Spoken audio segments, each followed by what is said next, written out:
Begin transmission. Hello, everybody. It is Chris and a different co-host. Wait, what's going on here? Is this Tractor Beam on my own channel? What's happening? I'm joined by Matthew for episode 204 of Outer Rim Transmission. See, I'm getting my wires crossed already because this is not a Wednesday night. This is a Sunday night. Where's Milton? Where's Ben? I had those guys take a little bit of break because I had to get a High Republic expert on. I wasn't going to break down the High Republic by myself. So welcome, Matthew Neugebauer to the Outer Rim Transmission. It's been a while. How's it going, man? Been a while on Outer Rim Transmissions. It's been since Wednesday. But, that's all right. I got High Republic comics here. Got, I think I like the High Republic guys. I think I'm in the right place. I'm in the right place. Oh yeah. So we are keeping it pretty trim as far as the content today. You clicked on this video if you wanted to know more about the High Republic Initiative as a whole. We're going to be diving in to all the facets, whether it be characters, whether it be the Force, Jedi, politics, all these sort of things that really make the High Republic what they are, our impressions, our overall thoughts, how they affect the rest of the galaxy. A lot of good stuff, but hopefully we'll get a lot of organic little segues and different things as we talk about this era that we've been enjoying for, wouldn't you believe it, 4.5 years of this storytelling has finally come to a close, and not finally by like exasperated. It's been one heck of a way. And really, really good Star Wars content coming our way. But before we get into that, I have to at least mention what came out this week, because I always do that no matter what. I got to keep the Tractor Beam alive, even on my own channel. I got to mention the publishing that we always gloat so much about and praise so much about. It's what our show is built on over on the Star Wars Underworld channel. But yes, this week we had Legacy of Vader. I was gonna say Rise of Kylo Ren. Oh my goodness, I always get those two confused. Legacy of Vader 7. You can see me, you, and our buddy Joel Aaron breaking those down on Wednesday's episode. Go back to the channel of Star Wars Underworld, and it's also available on audio platforms, right? Yeah, it's Spotify and Apple and wherever you get your podcast. Yeah, Joel Davis, resident sequelist, jumping in there. Yeah, it's really been a fun time. You were telling me right before we went live, like we've been doing this for almost 100 episodes. Yeah, I think during the writer strike, the actor strike, the idea with the Tractor Beam. I mean, I had done a bit, maybe 50 or so solo attempts and on audio only, and as the way audio only podcast solo podcasting goes. It's never a good time to try and make your own appointment for yourself. And so had this thought of, what? There's some stories that aren't, some creatives that aren't on strike. They're the comic book writers and the authors. And, Chris, you and I do message a lot about these comics, and we're keeping up with them every Wednesday. And I figure, okay, do you want to think of launching the Tractor Beam as a YouTube thing? Do you want in? And yeah, you're gung ho from the moment I sent, probably before the moment I sent it, but yeah, you're in. So yeah, no, it's been a fun ride so far, and definitely happy to keep going. Of course, this week we're taking a break because I got some family stuff, but otherwise, it's Wednesdays 9 p.m. Eastern, 6 p.m. Pacific over on the Star Wars Underworld YouTube channel, and then of course, as you mentioned, on Spotify and Apple whenever you get your podcasts. Kind of a bite size, not so much a synopsis, but I mean sometimes when the got to make the point we're making requires a bit of a plot synopsis, but often it's diving right into this is what this means for Kylo Ren.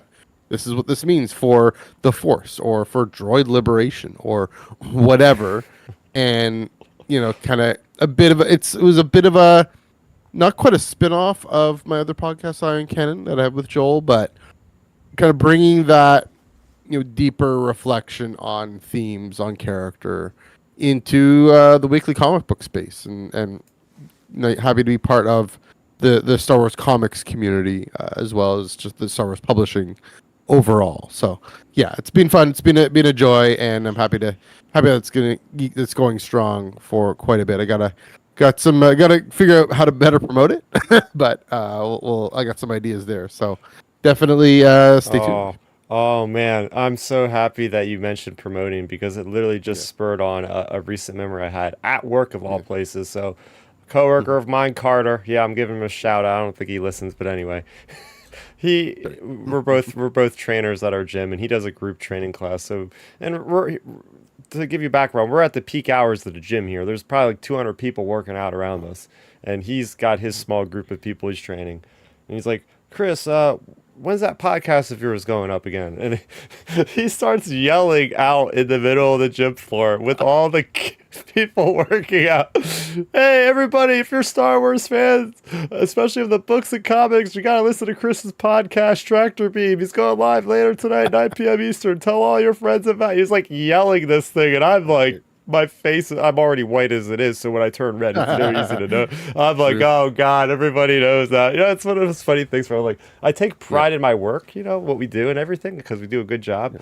But Yeah. it's always like, oh man, when people start yelling about your podcast and they're like, what the hell? They don't even know I'm a Star Oh yeah. Wars. Though they know I'm a Star Wars fan because I'm wearing the shirts when I work out and stuff like that. But Sure. that was funny. But like going back Hmm. to Hmm. what I enjoy the most is the event coverage we've been doing. New York Hmm. Comic Con, Star Wars Celebration, was it Yeah. 2022? 2022. Anaheim? Yeah. Yeah, like Anaheim. Yeah. like all those fun times, Hmm.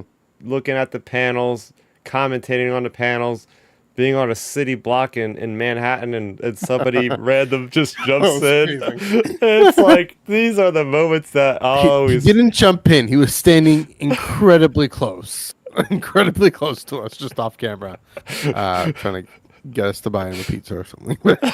yeah, so there's Yeah. you find us on the street of conventions, you never know. But Yeah. yeah, it's been a blast. I love doing it, and Hmm. we're gonna stray a little bit from the comics, 'cause we're also gonna be talking about novels Yeah. and some other things Yeah. today, because we're talking about the High Republic as a whole. But before we do that, Hmm. fresh on my mind, as much as I want to talk about the High Republic, a part of me, a very big part of me, is going, Hmm. I want to talk about this book as well. Not that we are Oh today, yeah. but I just talked about it with myself because I just shot their video review for the channel, which will go up later this week, right before we You talk to recorded this yourself, live. Chris. I talked to myself a lot, apparently 1,700 videos worth or something Oh like my that. goodness. It's crazy. I don't know how I'm living with myself with that, but There you go. it's a really good book. I know you Mhm. started listening to it. If you want to just give like your first impressions, I know you're a couple chapters in and you're listening Yeah. to it rather than reading it. So Yeah. So talking about convention coverage, San Diego Comic Con. I was there. It was rare. Um, yeah, and Mark Thompson reading us an excerpt in one of the publishing panels, and I was hooked. I was like, okay, he's nailing D. Bradley Baker right there. And yeah, again, Mark Thompson is Mark Thompson. His ability to narrate a scene, to get into a character even through the narrator, is so fantastic and inspiring. And I mean, I'm sure not unlike a lot of audiobook narrators, but he's definitely the best in the business in doing that, and reminding me of what this other kind of medium, other way of telling a Star Wars publishing story can be. As for the novel itself, yeah, it's I'm infamous for going at a bit of a slower clip with these books, but this one I'm like, okay, I want to get back to listening. I want to go for a walk or something and just get to listen, just because, yeah, it's doing just enough of the breadcrumbs early on uh to say, here is, you don't know, I know where Lamar knows where this is all going. The reader listener doesn't know, but trust me, it's really starting to link up. So I just got to just listen to a chapter where, oh, that's what happened to that character. Okay, I see. Um, and yeah, I don't want to spoil because it's still early days in the novel, but uh, yeah, it was again like, what? Okay, yeah, really clear and gripping, and again, we messaged you about this. There's something alchemical, to put that word out, something kind of magical about this group of characters. Just going all the way back, even all the way back to the concepts, the storyboards, and the digital whatever for the Clone Wars episodes. What, I don't know how many years ago, might have been, what, 15 years ago or so, and or yeah, whenever like the original Bad Batch arc was starting to put together. And then, of course, when it actually aired, Clone Wars, and then 3 seasons of a TV show, and one comic, and then as we talked about on Wednesday, another comic come on the way from Dark Horse by Michael Morrissey, and now this novel by Lamar Giles. I mean, I think it takes talent to be able to tease out what makes this mix of characters so special, but Lamar is doing it, and but well, I should say that the soil is there. It's very rich soil, and surprisingly, it's for me. I love. I'm a prequelist, so this is just after the prequels. This is set right after Revenge of the Sith, maybe 2 years after, and it's already sort of an Imperial spy story, but just good story. A good Star Wars story is a good Star Wars story. A good story is a good story, and yeah, there's something about the way the characters have this common origin, similar voice, but also are so different. And the way they work together. Omega has a very different voice, obviously, but uh, yeah, there's definitely just the banter and interaction. And the last thing I'll say is this is an adult novel. You, the comics were all ages. The Bad Batch show got dark. It was pretty grown up, but this one is already, I think, going even deeper into character motivations and intentions, Oh yeah. and even how Omega being concerned about Hunter and enlisting Wrecker for help to deal with him, and yeah, that those moments there, those quiet moments that are also even with Wrecker, quiet moments with Wrecker are Yeah. he's nailing it. So yeah, it's um definitely one to pick up. I might have slept on it, but I'm glad I didn't. That's the thing, and I don't want to repeat myself because I got the review coming out this week, but Mhm. like, first of all, like running the gamut of emotions, like really funny laugh out loud moments of Oh the yeah. batch of sports with Wrecker, of course, but then you got like really intense moments. You have moments that like classic Game of Thrones moments. What I mean by that is you read the Game of Thrones books, at least I did. You Mhm. put the book down because you get your mind blown so bad that you're like, oh my goodness, I got to step away. I Yeah. have to put the book down to contemplate what I just read and the ramifications of what I just read. And then there's moments where I was like basically bawling my eyes out. Like, what the hell's Yes. happening with you? Why am I eyes watering? What is Yeah. the amount of prowess that Lamar has for just writing these characters and knowing them inside and out. I absolutely loved it. There is a really good article actually. I know we're going to talk about it on Tractor Beam Mhm. about the insider short story in the latest issue, but there's a whole Yeah.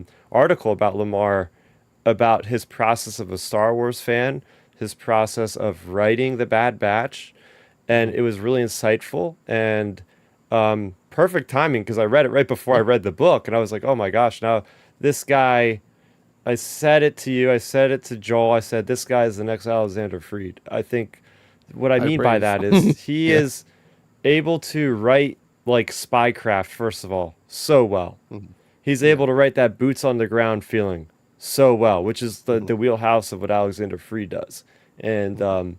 I think like it was funny because when this book got announced, I think I was the same way with you. Like, oh, awesome, a Bad Batch book. Like, yeah, we're gonna see what's next. And then I read it and I was like, oh, it's season two.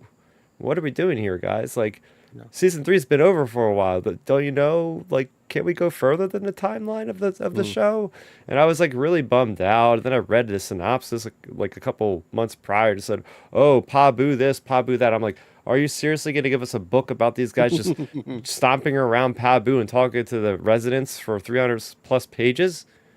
And man, am I happy to Yeah. be so wrong. This is an awesome classic Star Wars galaxy hopping adventure where you're going to familiar planets. But then Mhm. again, Lamar does a great job with world building, and there's certain Right. planets that you go to that really are quite inspired, and they really do something that I've never seen in Star Wars before. So enough of that. I know we want to get to our main Yeah. topic, but I do want to shout out for everybody out there watching, listening. Like, if you are even somewhat of a fan of Bad Batch, like this is a pickup book for me. Um, Hmm. it might be my favorite Star Wars book of the whole year. Wow. It And might the year be. that Mask of Fear came out by Alexander Freed. I'm just making It the. might be my favorite Star Wow. Wars book of the year. That's wild. I'm just adjusting my And camera. Sorry. I'll leave it at All right. that. All right. Because it's been a great year. Let me tell you. Yeah. We had the Mask of Fear. We had Trials of Yeah. the Jedi. We have Yeah. this book. We have a Darth Vader book coming out later this year. This might be the best year of Star Wars novels from Random House Worlds we've ever seen. They might go four for It's four. yeah. There's like the what's the no the conference no what's the word when everything's pushed together the tip of my tongue. Yeah, the confluence of it. That's not the word I was going for, but yeah, The condensation. compounding? No, I'll get the word. I'll get the word. Concentration. Yeah. Concentration. There you go. I speak English. I do English good. The concentration of great books this year. Yeah, it's true. I don't. Again, who knows why? What's going on? But yeah, it's true. I agree. And um, I mean, definitely. I have my favorites from yesteryear, but yeah, I mean, even Tears of the Nameless was last year, right? But still, and in there. But yeah, we had Trials. We had. Yeah, it's true. Yeah. I don't know. I mean, I'll see how it stands up. Again, as a prequelist, as a space wizardry fan, as a uh, space wizardry, as a Jedi fan, as a politics fan. I mean, Mask of Fear, and and all the the High Republic, Trials of the Jedi, and all that Yeah. were you're probably going to be up there more, and even Living Force and Tears of the Nameless and Master Apprentice, but maybe for non-space wizard, I could make a special non-space wizard category for me. Yeah. I And mean, yeah, yeah. put that up there. Yeah. We'll see. I mean, I have to finish it, but Yeah, yeah, my last thoughts again, going back to the overall kind of scope of Star Wars publishing is yeah, the idea that, man, I would love them. I love what they're doing with the comics. Like Mike Moretzi is doing Ghost mhm, Agents, and we just were talking about he's doing Rogue Agents, an upcoming 5-issue miniseries of the Bad Batch Bad Batch series in the prequels yeah. there. The Um, Clone Wars, yeah. but I would like Lamar to just keep writing a series of novels. I Mhm, really want that from yeah, Lucasfilm, man.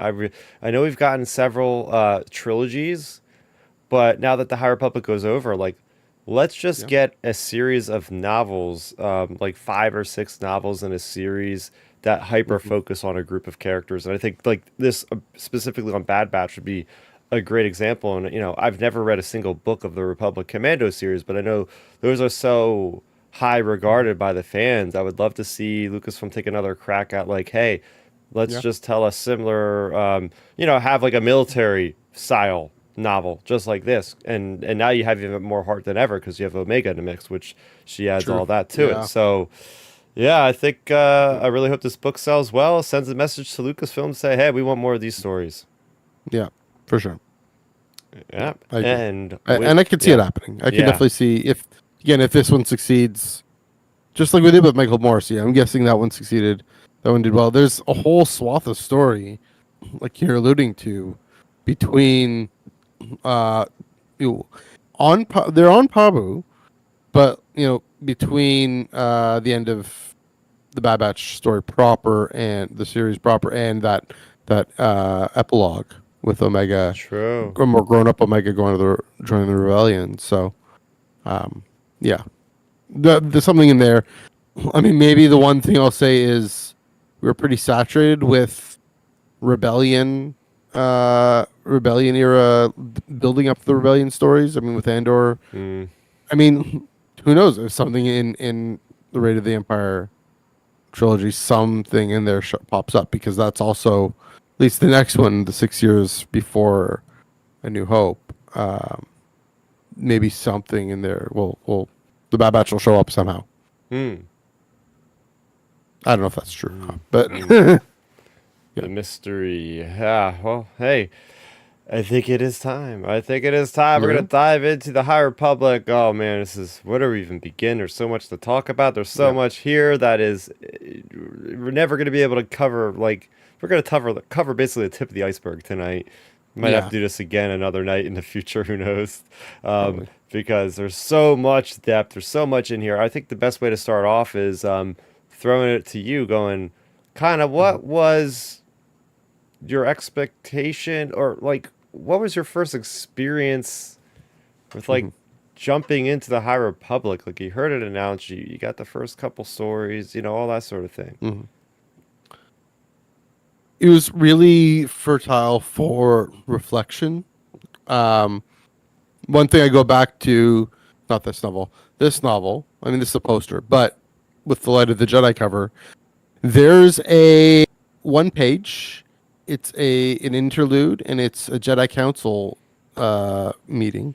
It's just a Jedi Council debate over whether or not they're going to send you join up with the RDC in confronting the Nile at a certain battle, and it's from the perspective of Togruta Master Jorah Mali, and goes through and all the different voices and all the different debates about what is the place of the Jedi in the galaxy at this time, and it really presents this thesis for the whole initiative of we're gonna can we afford to do this? Can we start to get entangled in these Republic wars again, or for the first time, or who knows what?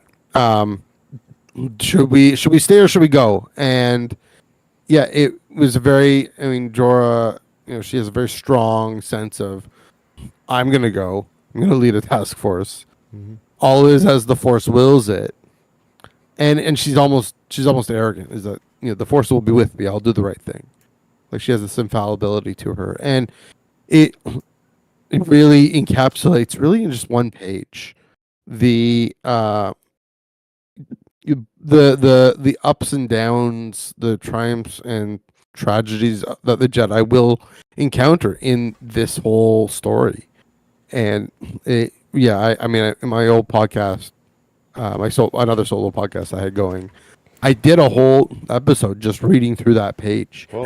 and Oh reflecting my. on it. And uh, so all that to say, really, they did an amazing job of stating outright that this is what this is showing how the Jedi get from at their height, starting with the Jedi at their height with these beautiful gleaming lightsabers and beautiful gleaming robes, and they're really beloved across the galaxy, all the way to execute Order 66. How does that happen?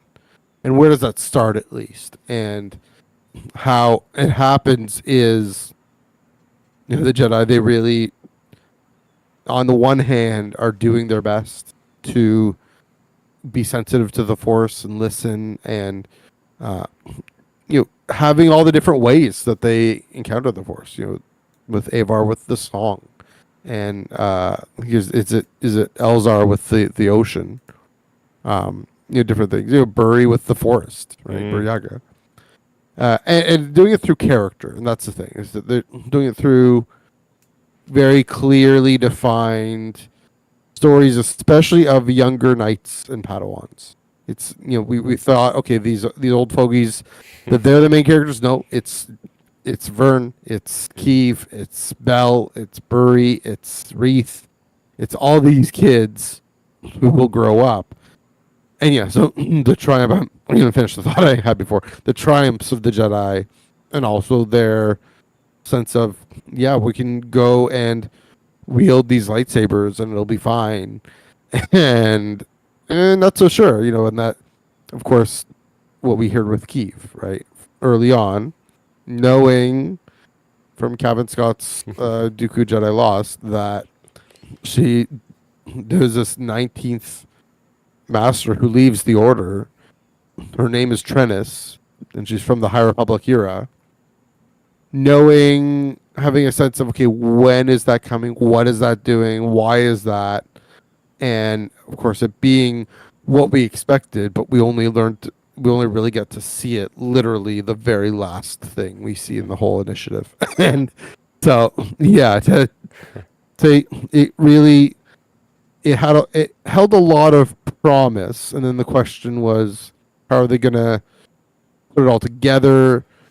How are people going to be able to follow everything? Um, the books would come out what 3 weeks, 4 weeks apart during phase one, and you know, are people going to be able to read everything? Are they going to keep up? Are they going to Mm. catch all the details? What if they can't? What if they don't want to? What if they can't afford to buy all this stuff? And those questions about how it's going to be received.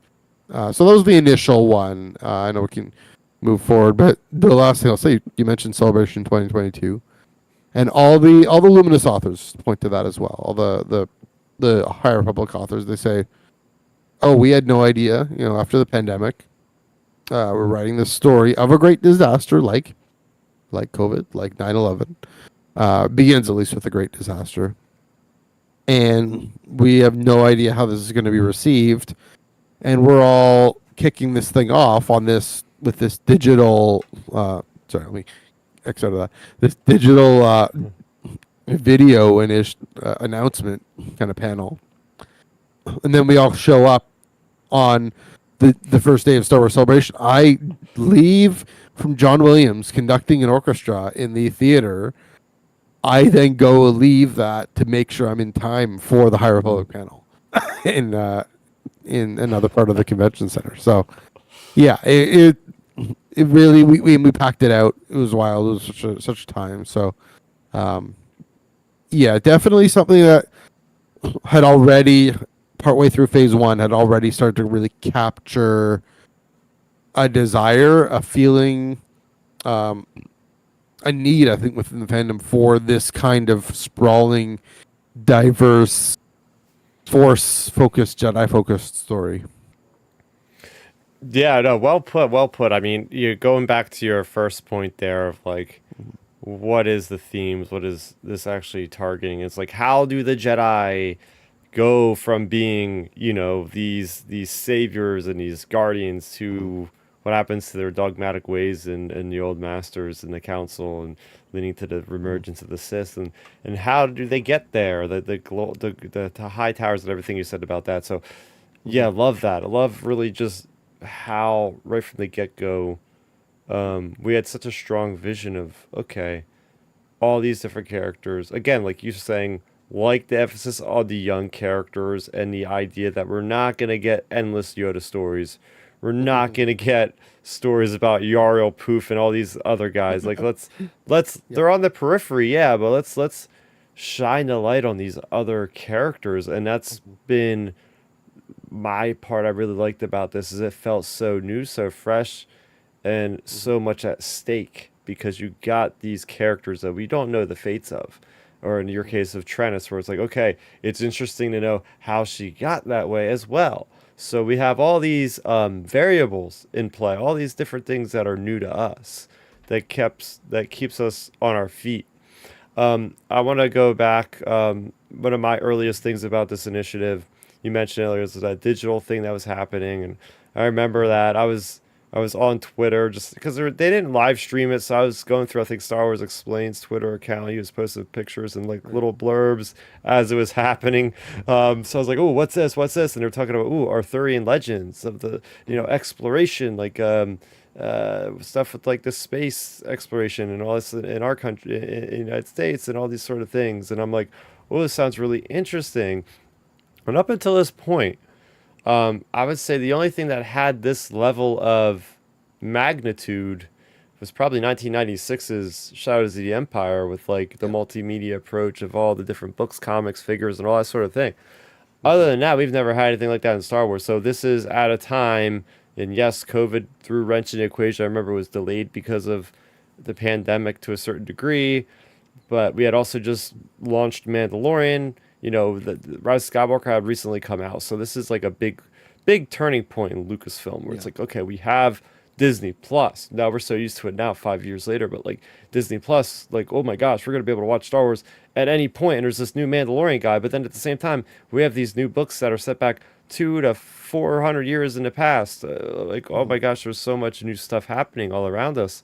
So that got me really excited because for me, as somebody that was already reviewing stuff on a weekly basis at that point, I think still, I was like, oh my gosh, like I'm ready to dive in. I'm ready to dive in, absorb everything because this is a brand. It's not just brand new characters. We are talking about a brand new era of Star Wars. Like you talk about the reign of the Empire. You talk about, the time of the First Order, all these different timelines you see in the front of every Star Wars comic and book. We don't know anything about the High Republic. Even if you go to Legends, there's nothing about the High Republic. This is brand new. It's not the Old Republic. It's in between. So for me, I was really excited to let my imagination run wild with imagining reading these novels like Light of the Jedi or Test of Courage and understanding like what the Jedi looked like. And luckily, I didn't have to do that because in an unprecedented thing, Yeah. Lucasfilm started releasing concept art. They started putting out YouTube little shorts of the characters, of imagining the world, of like getting Ian McKay, classic Star Wars Yeah. concept artist, to do like all these different sketches. Like this is legit. This isn't like no side gig thing Lucasfilm was doing. Like they're putting resources and manpower into this thing as much as they would probably the movies, except without like the production film crews. Like they're really Right. going crazy with this thing. So I was eating it up. In the beginning, I picked up everything. It's not like I slowed down, but in the beginning, I was like rabid for this stuff. I was like, I got to get my Star Wars Insider issue because that's gonna have the first story of the Starlight Sure. Beacon. I was going all over the local Hamilton Township. Oh, where's the Barnes and Noble? Oh, I got to go to my comic shop. Oh, I can't find out where this stupid thing was. I forget how I got it, but I eventually got it anyway. And I was like, oh my gosh, I was poring over the page of what the Starlight Beacon looked like for ages and going, oh, what's Mhm. going to happen with this thing? And that was my first initial reaction was the excitement of the unknown, of Yeah. really like getting to see Lucasfilm really flex its muscles with coordinating not just books, but books from different imprints. You got the young adult novels, you got the middle grade novels, you have the adult novels, and then you have complete separate realm of things with the Viz manga. Then you have Insider from Titan. Then you have DK has like source books, and you have Penguin audio dramas. It just goes and goes and goes, and Yeah. that's that's what really impressed me is we never seen anything on this level before with coordinating all these things. And like you Mhm. said, it was like kind of like, oh man, like are they going to be able to pull this off? Like, are we going to have to read every single thing? I actually have a firsthand friend experience of a buddy of mine that only went through and read the main adult novels, Mm. and he is just excited as you and I about the whole thing. That's Like good. he's Oh yeah. going back and forth talking about Mhm. this, talking about that in our private Mhm. chats, and I'm like, oh, this is great because it just Excellent. shows you the power of being able to fill in the blanks. You tell Mhm. the wide story in the adult novels, and then you have all the minor characters and different things, and maybe not minor, but like other things filling in Yeah. the gaps. So, yeah, my initial thought was like, I'm in the age of wonder, going, oh my Mhm. gosh, I want to see the concept art. I want to see what a vector looks like. I want to see what the mission garb looks like. I want to see these different species of Jedi that we didn't know were Jedi before, right? Like all Mhm. this stuff that I was just like, Yeah. oh man, this is hitting me right where I wanted it, you know? Yeah. Did you read any of the YA novels? Did I? No. Did your friend? Oh, Did no, no, your no, no. I don't think he Okay. did. No, Interesting. no. All right, because those are pretty important. I don't know. Fair enough. Okay. Sorry. Yeah. Yeah, yeah. Good. So I think with Mm. that, I have a couple bullet points here. We're gonna just Sure. kind of go through and talk about them. So I think when you talk Mhm. about the High Republic, synonymous with the High Republic for me, something that stood out as like a big thing when I talk about, oh, why is the High Republic so good? There's a couple Mhm. bullet points. One of them would being the Force, the use of the Force, the Mhm. eminence of the Force in the galaxy in Mhm. ways that I haven't ever seen it before. You haven't heard of it before. Like certain things, not only Jedi wielding the Force, but certain Mhm. things in the galaxy that are held together by the Force. I don't know. Mhm. You want to go over some things that you want to talk about with the Force with the High Republic? Yeah. So I mean, the first thing early on that I mentioned, right, the different kind of metaphors, sorry, if you will, that or different images, symbols that different Jedi have, kind of based on who they are and what they're on about. So again, I mentioned Avar with the song. Hmm. Um, I think it was with Bell. What is it? Is it a flame Yep. or something, right? And then he happens to have this dog who spouts flame, this dragon dog called Ember. Yeah, I talked about with Burry with the trees and Wreath. I don't know, Wreath. Oddly enough, we don't do that, but we don't get kind of his particular thing. But for him, it's through time and through history, I think, and the way in which, and so I really gravitated towards someone like Wreath, who's all pointing to the way of the Force. You know, we have Luke Skywalker saying the Force isn't a superpower; it isn't just lifting rocks. It's it's a wisdom, and it's a an order to the universe, to the galaxy, and so for someone like Reith Silas, who was Jorah Malley's Padawan, Jorah, of course, gets killed at this battle that she ends up going on to that I mentioned. Uh, he wanted to just stay in the archives here and hide because he's this scared kid. And oh yeah, the comfort of the past and just fun stories of the past. And um, no, I mean it's about finding the wisdom of the past, finding the wisdom of what the Force is calling the Jedi to be in the present. You know, I connect it with a lot of the real world religions that we're connected to. Sorry, got a cough, got to breathe, drink. But yeah, and so what we see with the Force in the High Republic is all these different characters. The way it can gather all these different characters. You know, with it is telling that Avar does become important at the very beginning and then at the very end because for her she's this conductor of a symphony Mm. and she can gather all these different Jedi together. And I mean, at the end, she just sings a duet, but if you will. But I don't know how much you want to go into spoilers for, especially for trials. But Yeah, maybe um, we should. Don't spoil it yet. okay, Probably. oh yeah, I'll hold off on spoilers for the end of phase 3. But yeah, it really, I mean, it underscores again the connection between the Force being just this wisdom, but also again, I want to mention this again because I don't know if I mentioned it enough when I talked about the initial contact. Really rich character stories, Mm. really deep young characters that we see grow up and come into their own, and their different ways of interacting with the Force, relating to the Force, really speaks to their ability to mature and to be sensitive and discern what the word discernment is. Again, a real world religion talks about this a lot. Um, knowing uh, what pertains to the great order of the galaxy in the face of this disorder called denial and the Drengir and the Nameless especially. And we of course we learn some amazing things about the Nameless, which I Mm. won't go into, but uh, that they are disordered by someone else, by Markion. And uh, yeah, it really, I mean, it went there.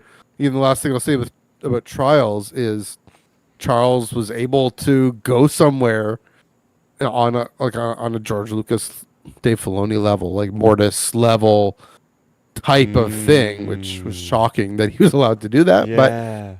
pitch it, write a good story. It also speaks to just how significant this publishing initiative was to Lucasfilm's conception of the overall Star Wars story. It's publishing. It does get get a look at a little live action series that got discontinued, but this is my Yord Horde sticker. But um, yeah, I mean they had the freedom to take these big swings with Force mysticism. Uh, that yeah, we haven't seen much. Last thing I'll say is this comic right here. So this is phase 2, and they're on Jeddah, and uh, that phase 2 comic really does a lot of what does it mean for this Master Vildar Mak to encounter uh, force groups that are outside of the Jedi, and the Jedi are just one among many. Some have allying intentions and goals, some not so much, and especially the path of the open hand here. We can get into that, but in phase 2, their whole radical conception of you don't use the Force. The Force will be free. How dare you use the Force? There's some interesting parallels with kind of the more extreme, less rational, but more maybe sometimes interesting uh, religious groups in our real world. But yeah, I don't want to spoil too much there either. But yeah, very the short answer to your question is I love how far and how deep they went. Yes, no, it really hit me in that first moment with the Great Disaster. Yeah. With the awesome, and what I mean by awesome is like not like cool dude awesome, but like awesome, this amazing power that Avar Chris is able to use as a sort of battle meditation to coordinate Hmm. all these different Jedi across a large amount of space to be able to focus at once. Like stuff like that. Like we got these huge, big swing moments. Hmm. Jedi leaping from hundreds of feet and landing without a scratch. Like these crazy, awesome moments that we didn't get in the movies. We didn't get in the series. We were getting in this book because, again, this is the golden age of the Jedi, and yeah, you basically said what I was gonna go. The metaphors I love, somebody I think was Elzar is like the rolling waves, and then Yeah. Orla Jaheni was like trying to help him after his like dark side moment in the Hmm. Rising Storm novel about all that. Like, Hmm. absolutely loved it. Going hand in hand with the Force, of course, it's the Jedi. Some incredible characters. Oh man, where do we start? I mean, Porter Engel, the Blade of Bardota. I'll start with him because he's Okay. fresh on my mind out of Phase 3, kicking some butt, man. This guy, I don't think there's any other Jedi that could live up to this guy's skill with a blade. Like between the comics, between the different books, the amazing ability that this guy's able to Hmm. utilize, leveraging the Force, but more or less like just honing his skill over years and years as an Ikrukian, being able to live like 300 plus years. Just imagine that level of skill when you could just live on for that long, mastering one ability. Hmm. Absolutely love it. I know you mentioned Reese Silas is one of your favorite Jedi. What other Jedi come to mind when you think about some of the Yeah. coolest Jedi in this whole thing? I mean, I mentioned Kiev. Hmm. Here she is. Uh, Again, the way she goes from we first meet her, she's just been no, she's still a Padawan, right? Or she's just been knighted. It was a while ago, but uh, and Cavan takes her on this journey, such a winding, twisting journey. To, we see her the first time we see her in phase 3. She's already a master. Uh, and with what 2 3 years later, and really a Last Jedi level exploration of what heroism is, and yeah, and again why she leaves the Order and what does that mean for the Jedi overall. What kind of her growing sense of confidence and leadership through this crisis that um, leads her to take this step. Ultimately, the things that the Jedi, oddly enough, the ways that the Jedi set her up for success are also the ways that things that set her up to leave. I'm just realizing that now. That fascinating paradox of that. But go back to Reith for a minute. Um, he starts off, like I say, he starts off trying to hide in the archives, but we see in, I mean, I'll spoil, Tears of the Nameless, this Phase 3 YA novel. He's in there and he's all, I mean, he's tapped to be the guy. I mean, he's knight at the end of Phase 1, so he's already definitely a knight. And the council's all, hey, you know what, history. You know science. You know how to explore the past for the sake of the present, to glean the wisdom for the present. And so you're the guy. No pressure.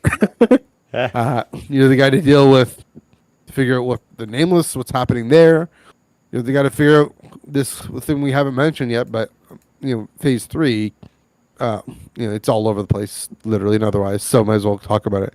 Phase three, the big bad, one of the big bads is this creeping disease called the blight, and it feels like a nameless effect. It looks like a nameless effect, like the effect that the nameless have on the Jedi, and yeah, Reith, you're the guy to figure out how to stop this thing because it's bad and it's gonna take over everything.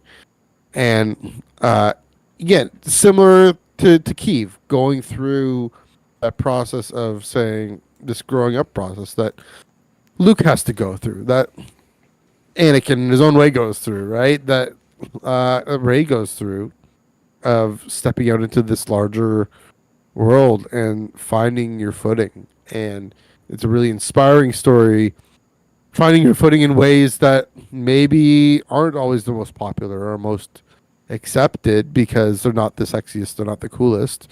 Who wants to go? How many people want to go into a library and just read a story about Barnabas Vim or Yeah. this medieval church council that I like to but to be the guy to do that, because someone has to be, to say, in our time, that's the thing, like connecting it to our day, in our time, we're very much in the moment. Let's, what feels good, what makes sense, what work, what sells in the moment. And sometimes change for changes to the sake of change itself. Sometimes change for the sake of helping people find their place in the world, and that's important. But change for the sake for its own sake, and saying that the past is entirely this thing that we have to leave behind, like Kylo Ren, right? Let the past die. And Reith says, yeah, the past is in the past. We're in the present. But what if it can help us out? What if this ancient species called the Ptolemites can help us unlock this key? What if this Jedi Master called Barnabas Vim can help us understand, Oh my gosh. what we're supposed to do in the present? So that was really inspiring because, again, that's something I can really relate to a lot. I'm literally part of church historical societies, like That's just for fun, yeah. So, And taking a step off that, right? Finding your character in the story, finding yeah, somebody that's kind of like you. I think the diversity yeah, in this project absolutely. is so good. There's so many Hmm. characters, anybody of any type, walk of life, any race, gender, ethnicity, anything like that is able to find a character in a High Yeah, Republic and be like, orientation. yeah, anything like Yeah. that. There's so much open there for you to explore Hmm. and experience, and there's never been anything that's been Hmm. so like that in Star Wars, which is great because Hmm. everybody has who they're trying to gravitate. Everybody's got the character, Yeah. right? So it's like I absolutely love that openness Hmm. to the content. It's important. It's important Yeah. for people to finally feel heard. You know what I mean? Hmm. Yeah. Well, I think Pride Squadron gave all the authors either honorary membership or, in case of Alyssa Wong, definitely a full membership. And, they give the part of the 501st, the LGBTQ advocacy, just recognizing, yeah, that they really went there. In San Diego, I was listening to Tessa Gratton at a panel, and she was talking about how uh, in her first young reader novel, right, young reader book, she creates get the first name Graph. I forget their first name, but There's a lot of the graphs these days. It's hard yeah, for me there's to a lot of remember them graphs. all. A younger kid who is non-binary and uses a binder, and Tessa was worried. Is this gonna? Am I gonna be allowed to do this? Am I gonna get away with it? And the response was, "Yeah, this is a great character, great story. Keep going." you know, and And yeah, and especially that's another fascinating thing, especially the younger targeted stories. DJO's comic, right? Uh, Goodness, why am I blanking on the names? Mm, The Jedi who Zine leaves, and Morala, then yeah, Lula yeah, Tal Solo. Lula and Zine, right? Yeah. And Lula, interestingly, yeah, Padawan, who I mean, a lot of weird things happen with her, but she leaves the Order to get married to Zine. Um, I think of who else. Well, just different species, different ethnicities in that YA comic. All ages comic from Dark Horse. Another Mm. great example of this, right? Mm-hmm. In Court Farzala, Mm-hmm. you know, and that's another thing with that comic is different arcs could give different focus on different characters. Yes.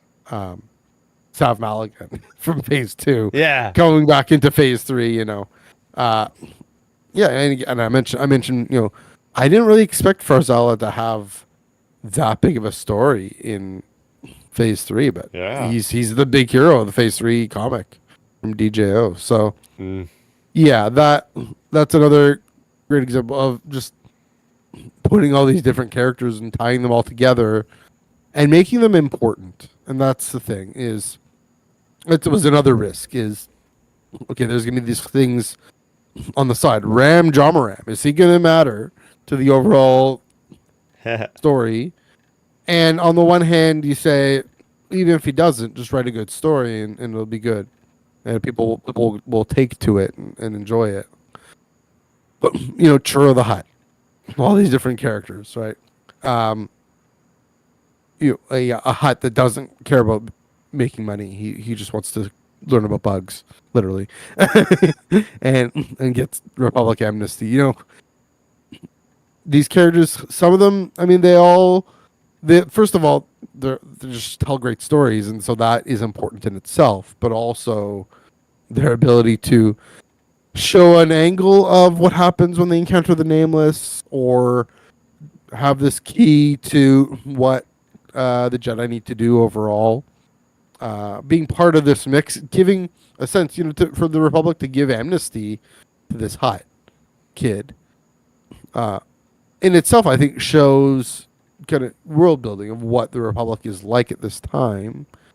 A lot like what we see in Phase 1 with Starlight Beacon and what they hoped the Valo Fair would be, and of Mm. course why it's a big target for the Nile. So yeah, that's definitely a great point with the diverse characters, diverse cast. You get Yeah. all these writers, you got to telling all these stories, you got to fill it somehow, but they do in such a way that again it feels so connected and so uh, not terribly sprawling, like it's just so diffuse. It's Mm. the High Republic. Yeah. Yeah. And going back to specific Jedi, I really like their flirtation with the dark side for a lot of these different characters.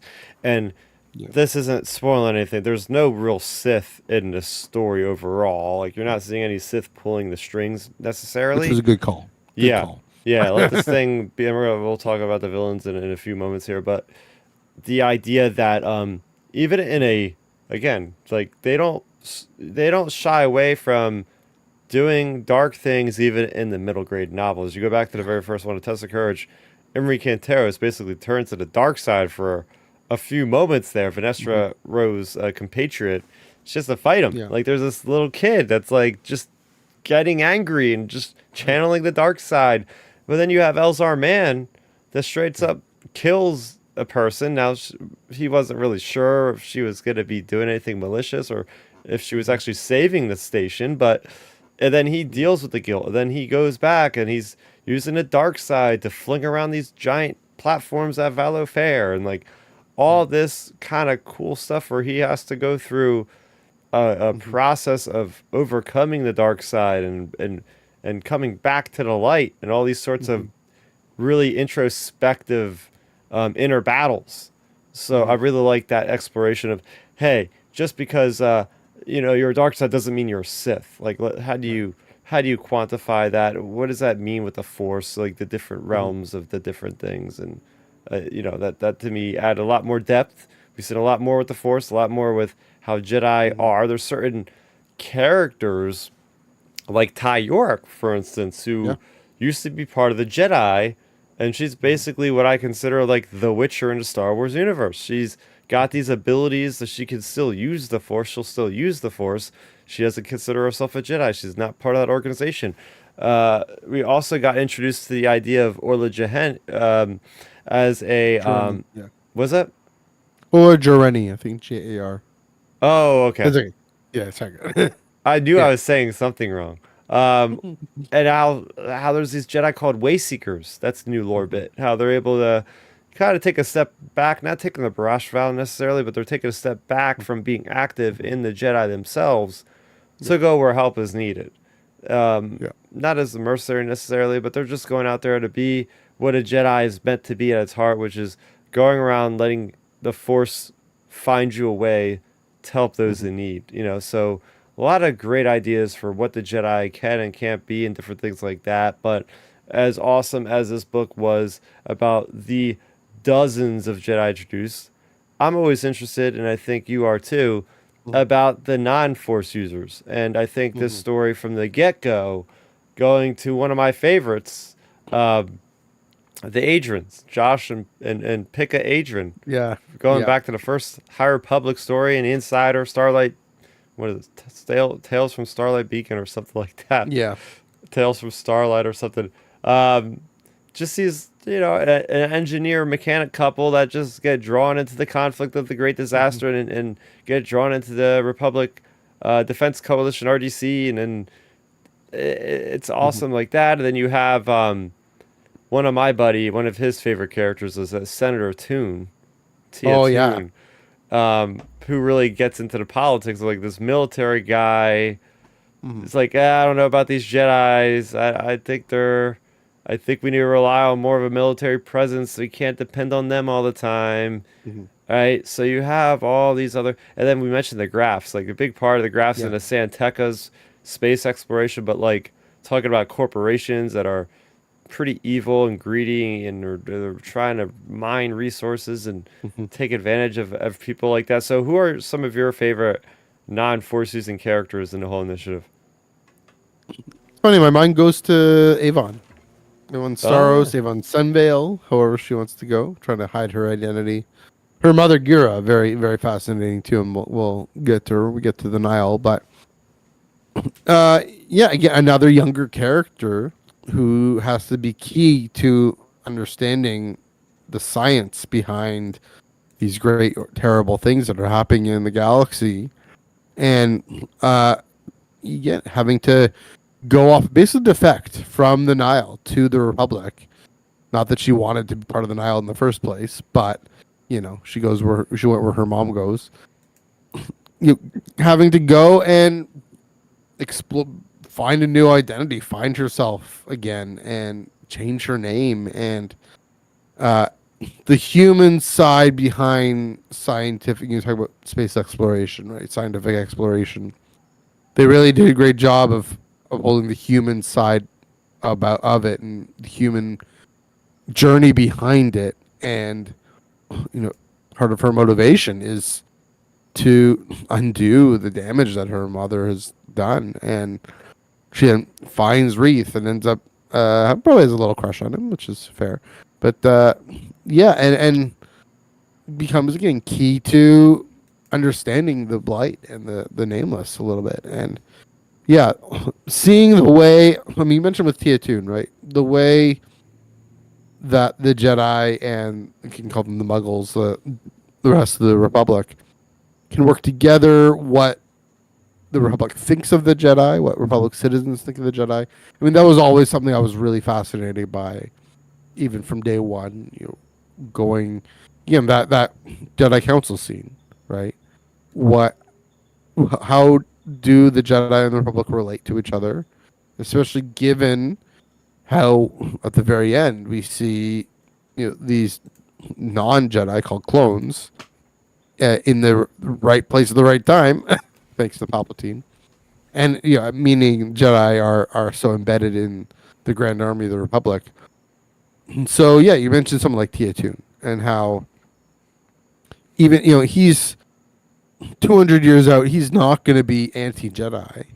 Even 100 years later, we see in the Acolyte, we see that senator who is a bit more not virulently, a bit more skeptical, a bit more cynical.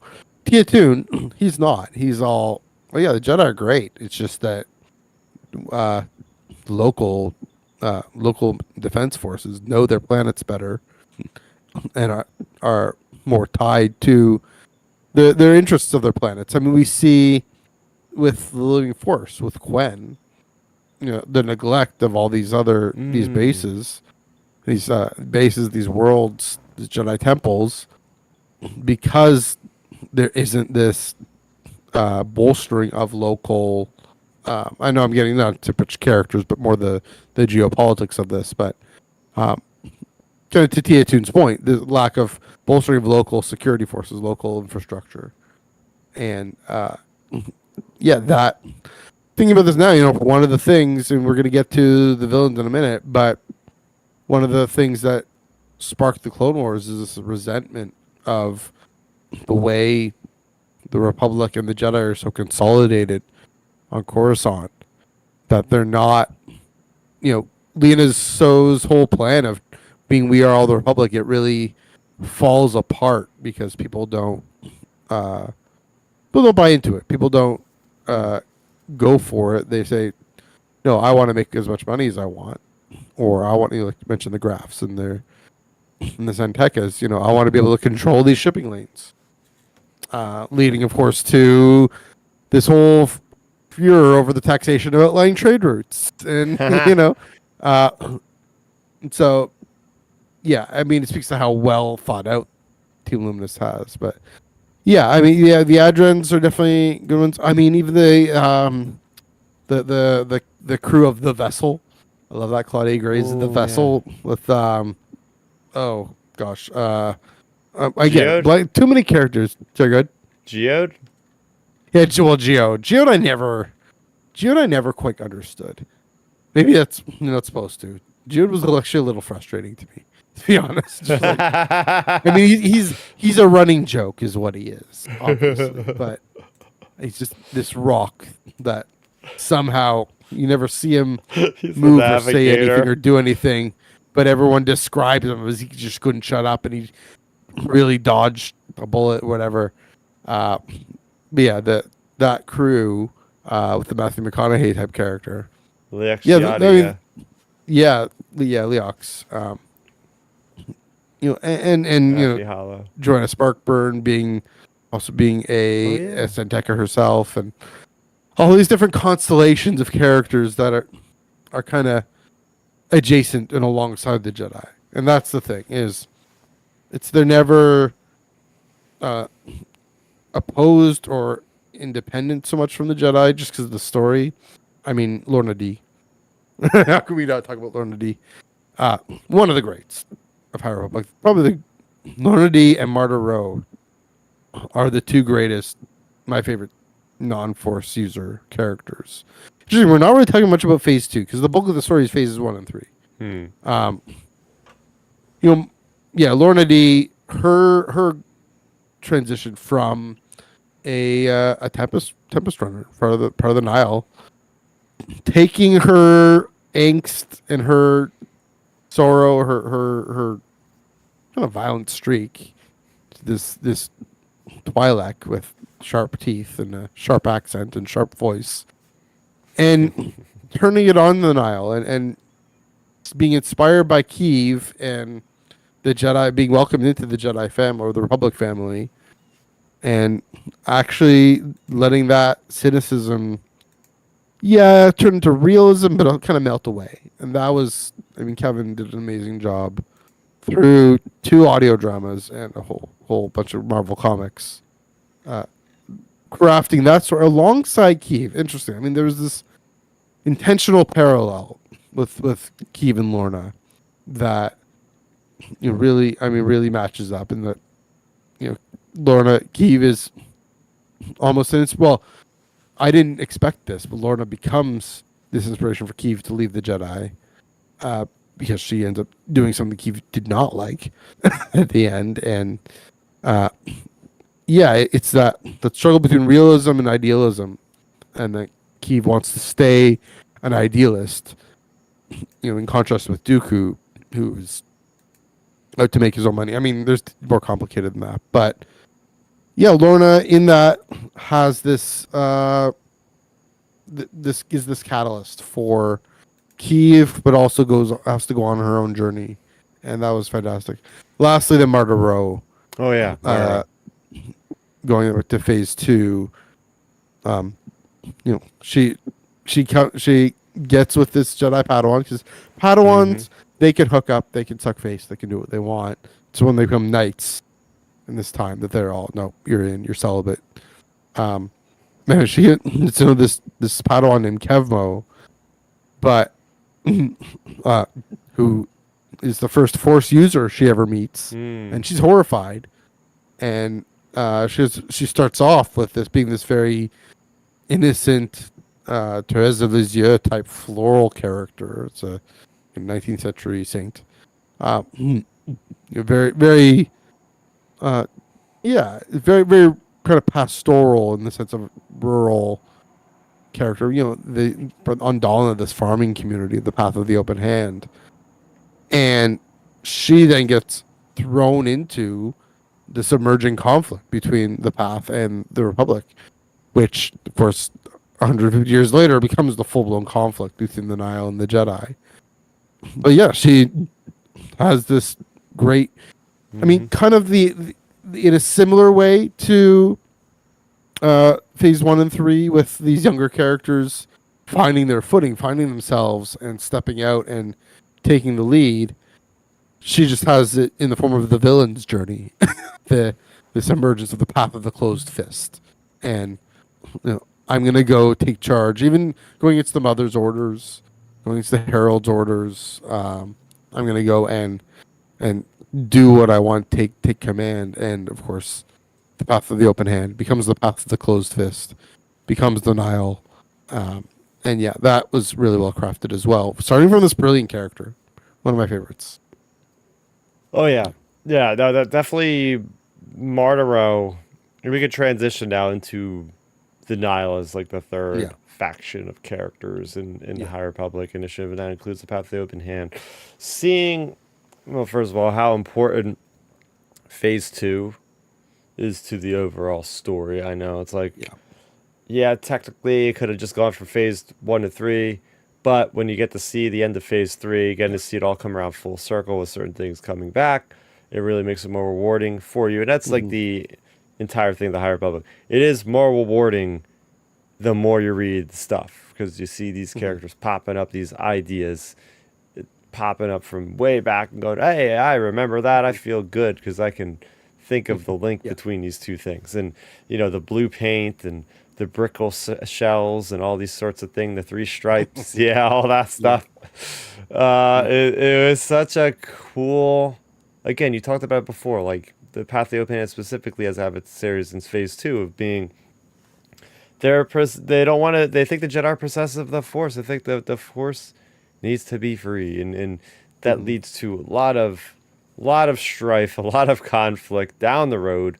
And then you even have the character of the mother, who is such a mystery up until the very end of Phase Two and her demise. Do we really not?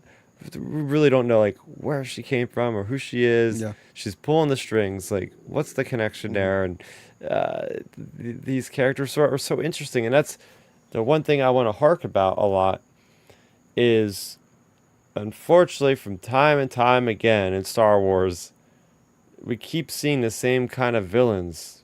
At least in live action, it was like, Yeah. okay, sequel trilogy. What do we get?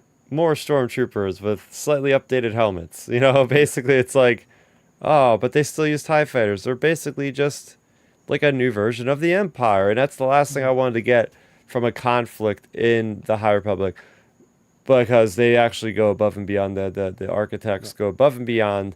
The five original authors go above and beyond.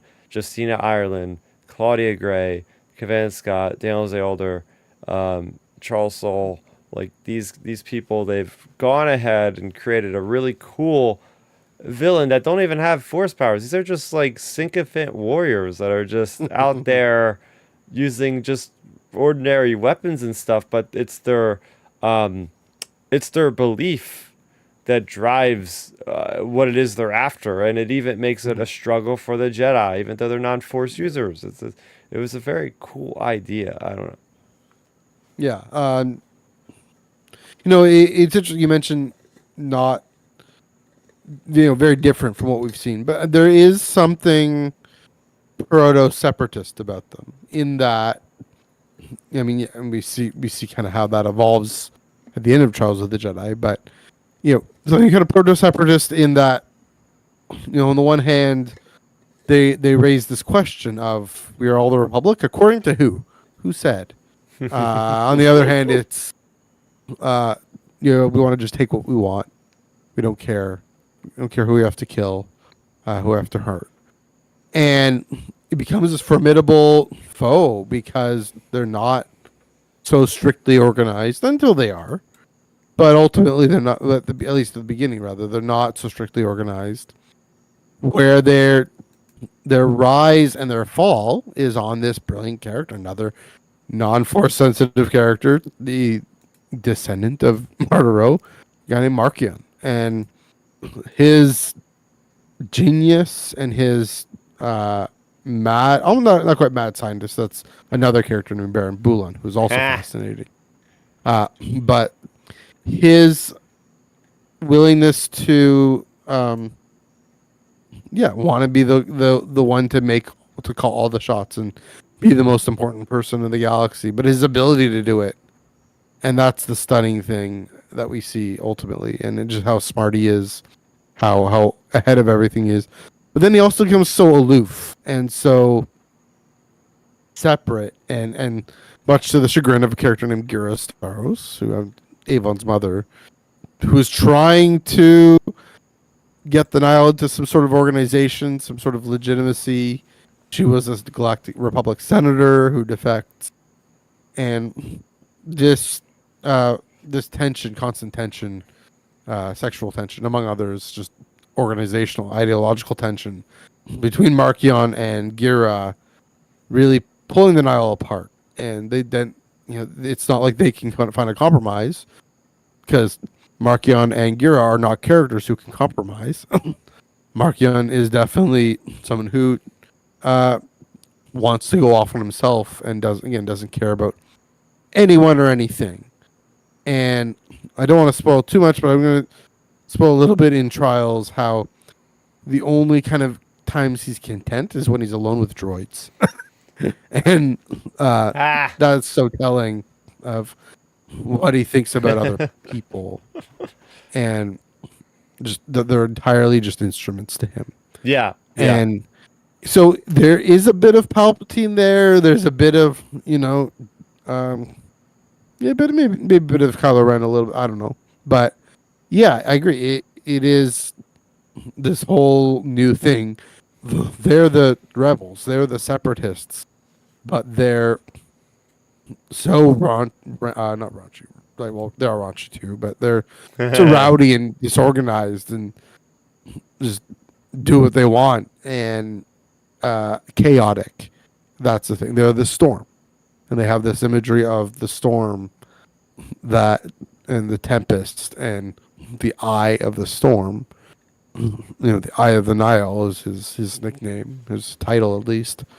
And yeah, I mean the Jedi at this time, they're very clean and predictable. Like things to be clean and predictable, and not so much simple necessarily. It's not to their detriment yet, but that's what makes them the Nile such a formidable foe, is because they're able to be so unpredictable. They have, you mentioned the Great Disaster. They have these path engines that can take them different places where they need to go. And of course, the beginning of Phase 3, they put up a whole massive honking wall in the space, and so the storm wall, and that really sets the stage for everything that happens in Phase 3.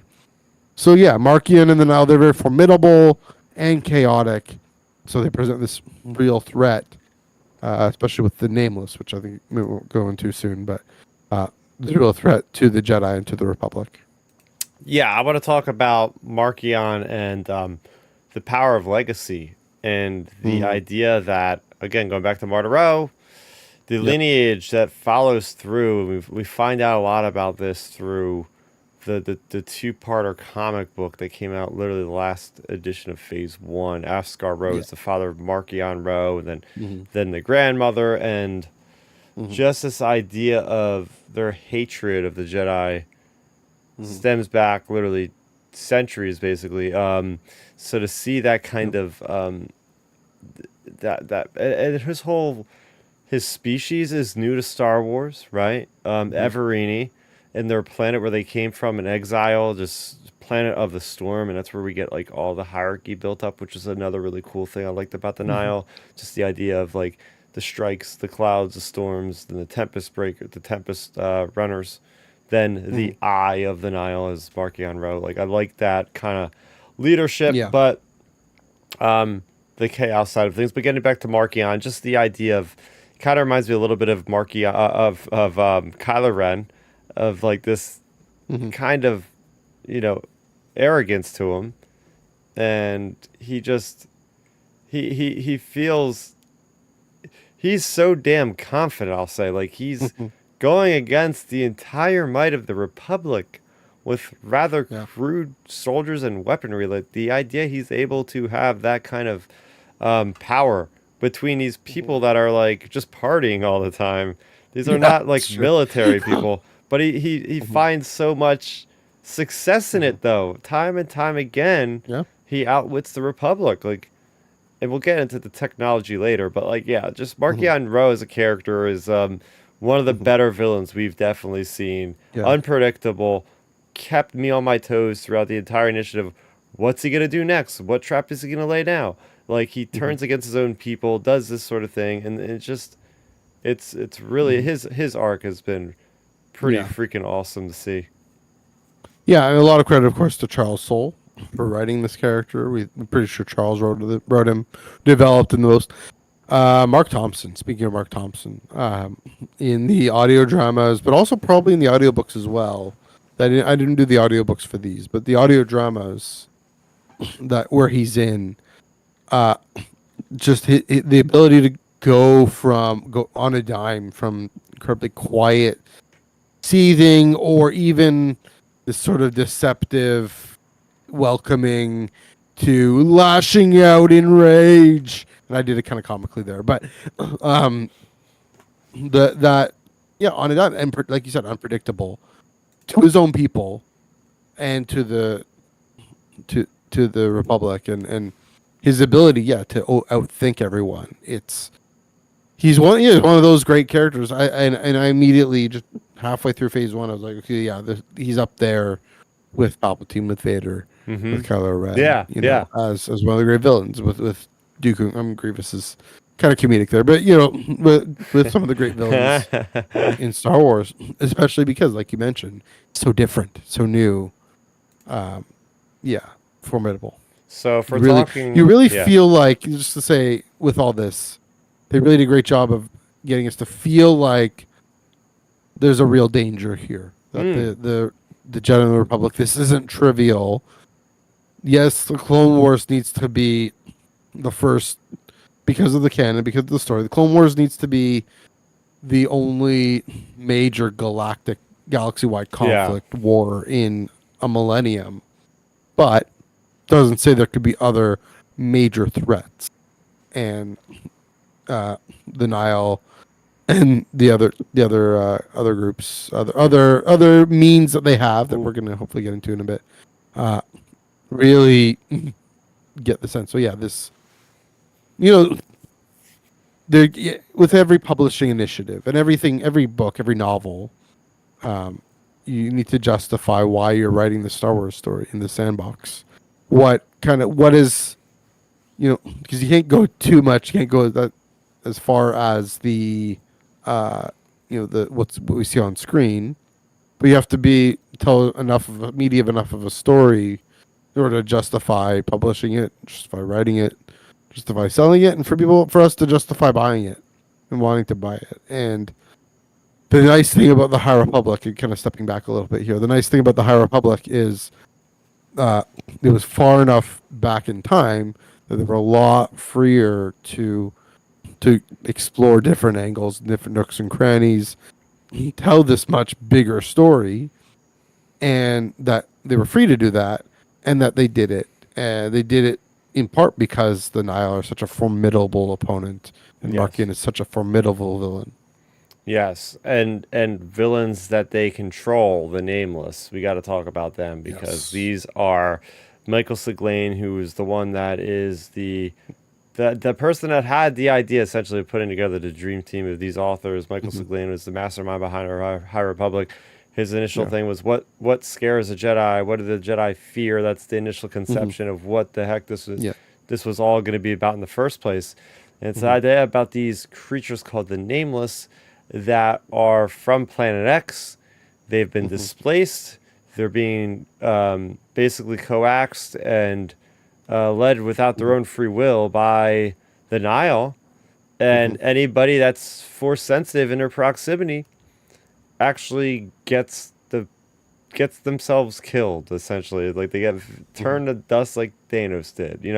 It's it's quite interesting because we Hmm. see so many Jedi fall prey to Yeah. these things throughout the series in really sad but horrifying ways. And ways they're Hmm. described, ways we've seen them on the page, like Loading Greatstorm. It's some of the most big shocks, some of the biggest shocks we've had in the Yeah. entire initiative. So the idea of these creatures, these organic creatures, we've seen before where Star Wars has leverage in Legends, like other means of like negating the Force and different things like that. But like Hmm. this is on another level. This is Yeah. a complete, and the problem is like the Jedi don't even know what to do about it Yeah. for years. Like they're dealing with these things, like 2 years, they're just getting wiped out. They don't know what to do about this problem. It's like crazy to Hmm. see the wise Jedi masters not having an answer to this and kind of just Yeah. freaking out, and they have to consolidate and retreat back to Coruscant. Like we haven't seen a Jedi like reeling this hard before, until their demise with Order 66. So Yeah. Yeah. Really brilliant concept.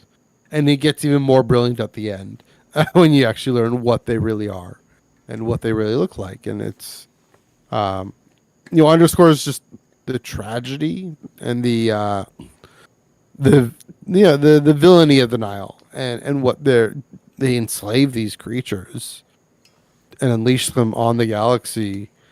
Again, talking about that formidable threat, right? And I think towards the one little note, I guess, kind of the beginning of Phase 3, they, we see a lot of them. And they get encountered a lot. It's okay, but again, that, I mean, looking back in retrospect, it's because this is coming to a head, and they become the them and the Blight become what's the play? Yeah. far more powerful, far more formidable than any kind of Nile ship or Nile fleet. We see that's the funny thing. The Nile fleet we deal with in the All Ages comics, which is significant, but the Blight and the Nameless, and we get into the Blight too.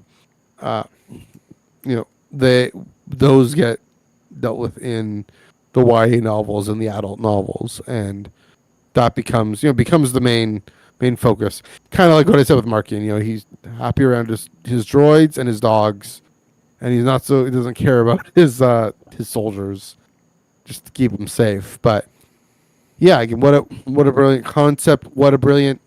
Again, I don't want to spoil anything, but um, the Jedi using going around hacking away with their laser swords.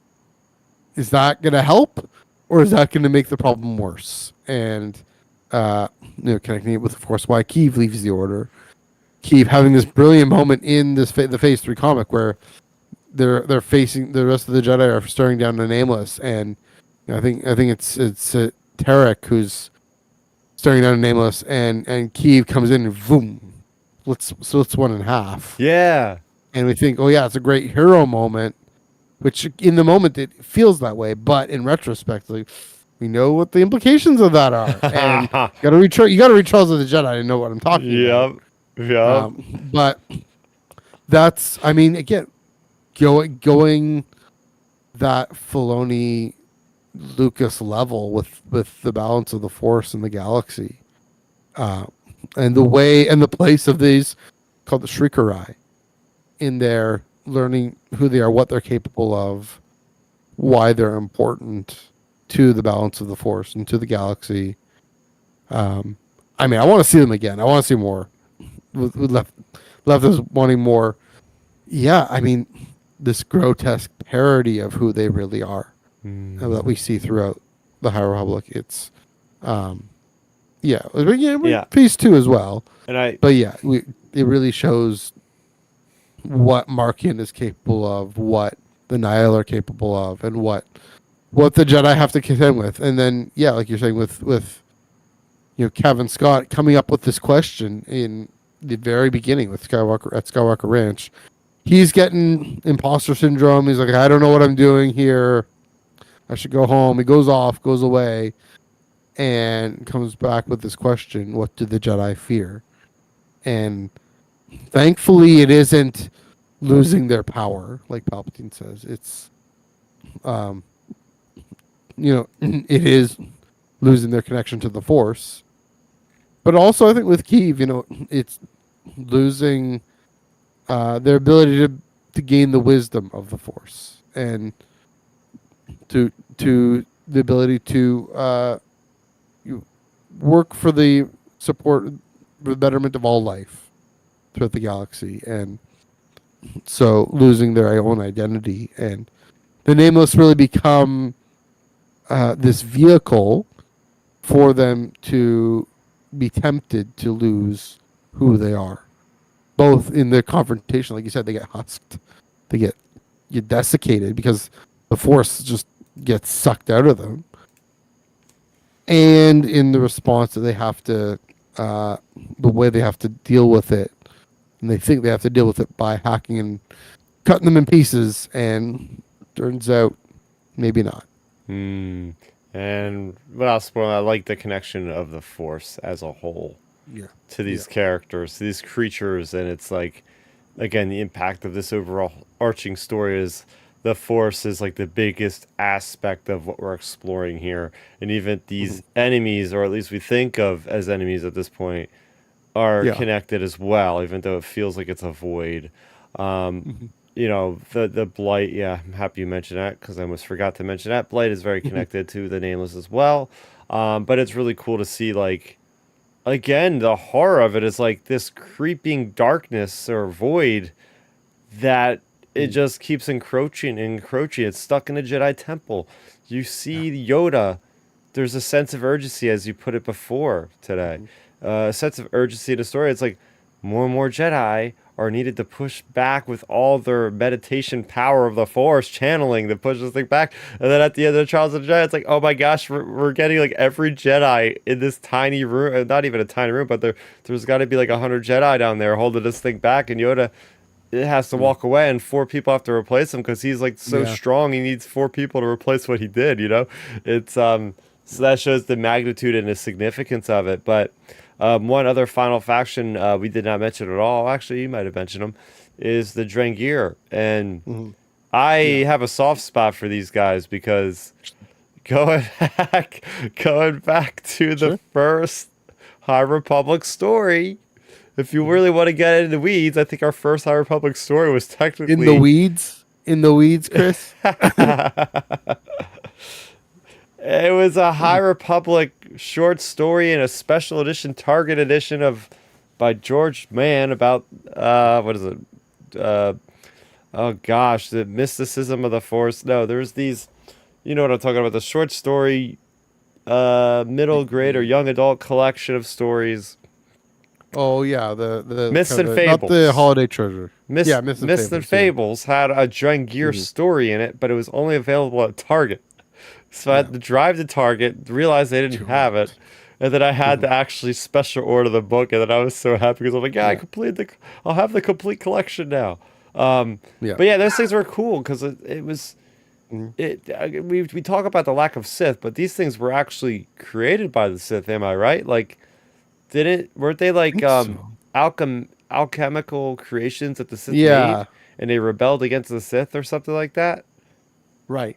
Yeah, and that's why the Sith statues on the Amexine station, and yeah, Yeah, that's true. so the MXing Yeah, station, okay. yeah, it was really neat to see how in Into the Dark characters Hmm. like Wreath and Comac and Orla and the crew there, they go and get these things. It's like they think they're doing good and they just unleashed Yeah. hell. And it's like, oh crap, Oops. our and then we have to see the ramifications of like again the great Hmm. crossover and coordination of Lucasfilm Publishing to go, let's introduce these guys in Claudia Gray's young adult novel, and then we're going to Yeah. spin them off as the major focus in the Hmm. Marvel comics by Cavan Scott, where Right. Keeve and Avar and a whole strike team. This is one of the best moments for me, is teaming up with Huts, Maiaga the Hut, Yeah. Rancors Right. and all, fighting the Drengir and the Great Progenitor. Yeah. Oh my goodness! Like I could talk about that for a while Sure. because that was so reason why I really love the comics. Hmm. Because I love the grand scale of the representation of the artwork, getting those Yeah. splash pages of the bright coloration of just all Hmm. these lightsabers, green, yellow, blue, whatever, and they're just Hmm. all fighting against these Drengir, and it's like everybody you make these surprising alliances between Hmm. long drawn enemies that are having to fight for a greater good. Hmm. And that to me is one of my favorite moments of just those battles. Forget the planet they were on, SETI or something like that. Yeah. Um, just fighting against them. But yeah, Giant Gear were Hmm. interesting. Oh, that was another cool part. Hmm. What was the Jedi Knight's name that used to be trained by the lady you mentioned that was the Master of Wreath? His name was like Dev. Was it Dev or Dez or something like that? I He forget. gets Yeah. possessed. He gets possessed by a Right. Drengir. Yeah. And then he's fighting through. They're fighting through him with the lightsaber Right. against Reese Silas in this like. It was crazy technology because they go in this like little like tunnel Mhm. thing that like shoots them to another planet or something. It was Oh weird yeah. technology, and they end up at this place, and it's like, oh, he's in over his head because all these rustling sounds start happening, and what he thinks is a Yeah. farce is like an army of Drengir that are like watching him, and there's like this grotesque version Mhm. of this Jedi Knight that has been possessed. Right. It's a fight of it. It's like, whoa, this is what I mean by the High Republic making these Hmm. big leaps in storytelling that do Yeah. some really cool stuff that we have never seen in Star Wars before. I will say, I mean, the Drengir feel like a bit of I don't want to say an afterthought, but a they're off in this corner a little bit. I mean, definitely towards the end in Phase 3, you know, with those all ages audio dramas that Audible just sent out. What happens with Eve Byer, for example? They kind of become like the Yeah. Borg. It reminds me that's probably why I haven't eaten salads in a while because those Drengir. Oh my goodness! So the Drengir are they're not like carbon. They're tree plant life forms that are Yeah. uh, the dark side. They've given into the dark side, or they are just they're just planted in the dark side. What's fascinating with them though is the blight. How because the blight becomes their enemy, they almost have to make common cause. Not quite with the Jedi. I mean, they're in that last YA novel, Into the Light. Oh They yeah. not common cause. Although at the end, I mean, what happens on Kashyyyk there Mm. when they get, I mean, it is a bit of a quick fix, but it shows just how close to the end this story was, and so this whole initiative was. So, yeah, I'm still kind of scratching my head about what kind of the overall purpose of the blight was, other than as a way of sculpting character. Yeah. Having Avar go to this darker place, and Keeve having to stop her. So part of Keeve's fault, not fault, or leaving the order. Um, Wreath and what Avon have to do it Into the Light. I think that's also this way of growing their characters through, and then of course I mentioned with Eve Byer, sorry, and those younglings in the those audio dramas, on Irem there. Um, yeah, it's a that's the only thing is that it seems a bit more.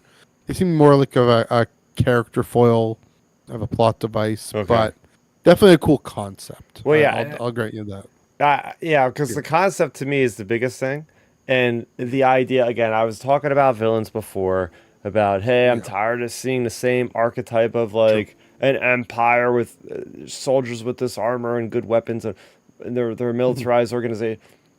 We've not seen this in Star Wars either, where it's been like an That's true. organic kind of life form that is a hive Eat. mind.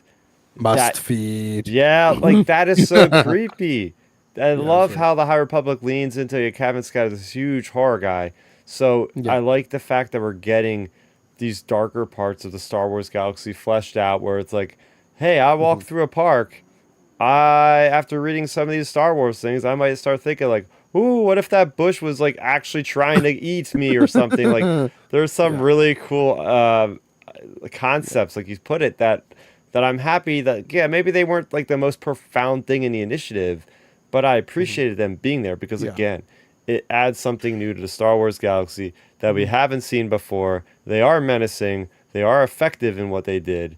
and can you imagine them things existing in like coming back like we talk about, we had like months and months of this droid comic run of like Oh yeah, the Dark Droids. Yeah. Dark Droids. What happens if there was like a reemergence of the Drengir between Return of the Jedi and like That'd be the Force bonkers. Awakens or something like that? Like have a whole nother somebody release Yeah. another Drengir seed or something, and they go crazy, and it's Luke Skywalker, Han, and Leia fighting against a Drengir. Like they could come Why back not? in a future story, Yeah. right? So I like that Yeah. concept of them overall. Getting into the Republic as a whole. I mean, Mhm. obviously, this is a big factor. Um, the big thing here is how is the Republic different now than when it Mhm. was when we see the prequels, right? Like at this Yeah. point, you have actually at one point you had two chancellors at the same time, Mhm. and then you go down to Lena So, who's the current chancellor in the main timeline here, Yeah. and she has been making these great works at a time of peace. They're able to make these big works that are able to inspire people to like Mhm. join the Republic, right? And the biggest thing is the Starlight Beacon. So like taking a look at that Mhm. as a concept of this beacon out there for people to um, mainly as a medical center, but also as like a station for the Jedi, a temple, and all these other Mhm. factors, a big communication hub. Yeah. Um, what did you think about the Republic as a whole in Mhm. this time of the Star Wars timeline? Oddly enough, when I think about Starlight Beacon, when I think about the Valo Fair, I think about what the Nile did to them. And so part of it is building up about how the Nile are not buying this whole "we're all the Republic" line, but coming back to it, right? It's um, this contrast with its successor state, the Galactic Empire, you know, uh, and with what you said, like we see with the Republic in the late Republic, you know, we throw around the word diversity and unity and diversity a lot, but Lena so was really going for it. With Starlight Beacon, one of the biggest parts of it was were all these different pavilions and different places where people of different species could meet and exchange their cultural distinctiveness and exchange their heritage and their history and their food and their values. And same thing with the Velo Fair, right? That they uh, different pavilions showing Mm. different planets and yeah, there's a bit of a shadow side to that comes out in the Galactic Empire with consolidation on Coruscant, but still, I mean, by Lena So's time, it's this benevolent leadership that is actually trying to spread, uh, the it's. I mean, I hate to do this. I do this all the time on my own channel, but I'm on podcast. But more like the Federation, more like trying to see new worlds and new civilizations and welcome them into a family, and that I mean, it's definitely also meant to be a contrast to the late Republic, to the Empire, but it was an effective one, and it becomes this vehicle to say, "Well, this is worth saving. This is worth joining." You talked about Camelot. You talked about, the hopes in the U.S. in the '60s and Mm-hmm. the UN and just global, this global cooperation. Yeah, it was definitely this hope of, um, we can all come together for the good of all and support the good of all. Mm. And that's the wild thing. Even with Tia Toon, like I mentioned, Tia Toon, he's bought into that as well. It's not like he's this antagonist or anything. He just wants to find a different way of doing it. Lena's so clearly, giving amnesty to this kid, churro kid, right? She really wants to have this benevolent leadership, and it's this idealization and the ideal vision of what a galactic government can be and can do. And so it's something that Jedi are happy to come alongside Mm. and help lead and help uh, work towards, this threat to that unity. The Nile really represent a threat to unity. They represent a threat to power, sure, but the story we get is more a threat to unity, and a unity that is reconciled and has this that celebrates this diversity. And so, yeah, some of the Jedi can come alongside. The Jedi, of course, as we mentioned, embody themselves, and there's a a happy relationship between the Jedi and the Republic this time. And that's, going back to the beginning, what I was so fascinated to see and explore. Because of course the Republic, the prequels are about when that all falls apart, and how Palpatine dismantles that piece by piece. Yeah. Or I should say. And so yeah, it was effective as a setting, as a backdrop. Mm-hmm. But even with Lena So, you believe her. That's the wild thing. Even someone like Lorna, she can come in, and as cynical as she is, she's like, "Oh, I'm actually, this mercenary outfit. I got this Tempest Breaker mercenary outfit, but really, and the crew of the vessel. I should look up what the leader's name is. I forget her name. Affy The Hollow? Bind Guild. Uh, yeah, the Bind Guild leader. Yeah. Yeah, Affy Hollow. Affy Hollow. Yeah. You really believe Lena. You really believe the Senate. Yeah. Um, and to say, you know what? Why not hope for? Why not expect a government like that?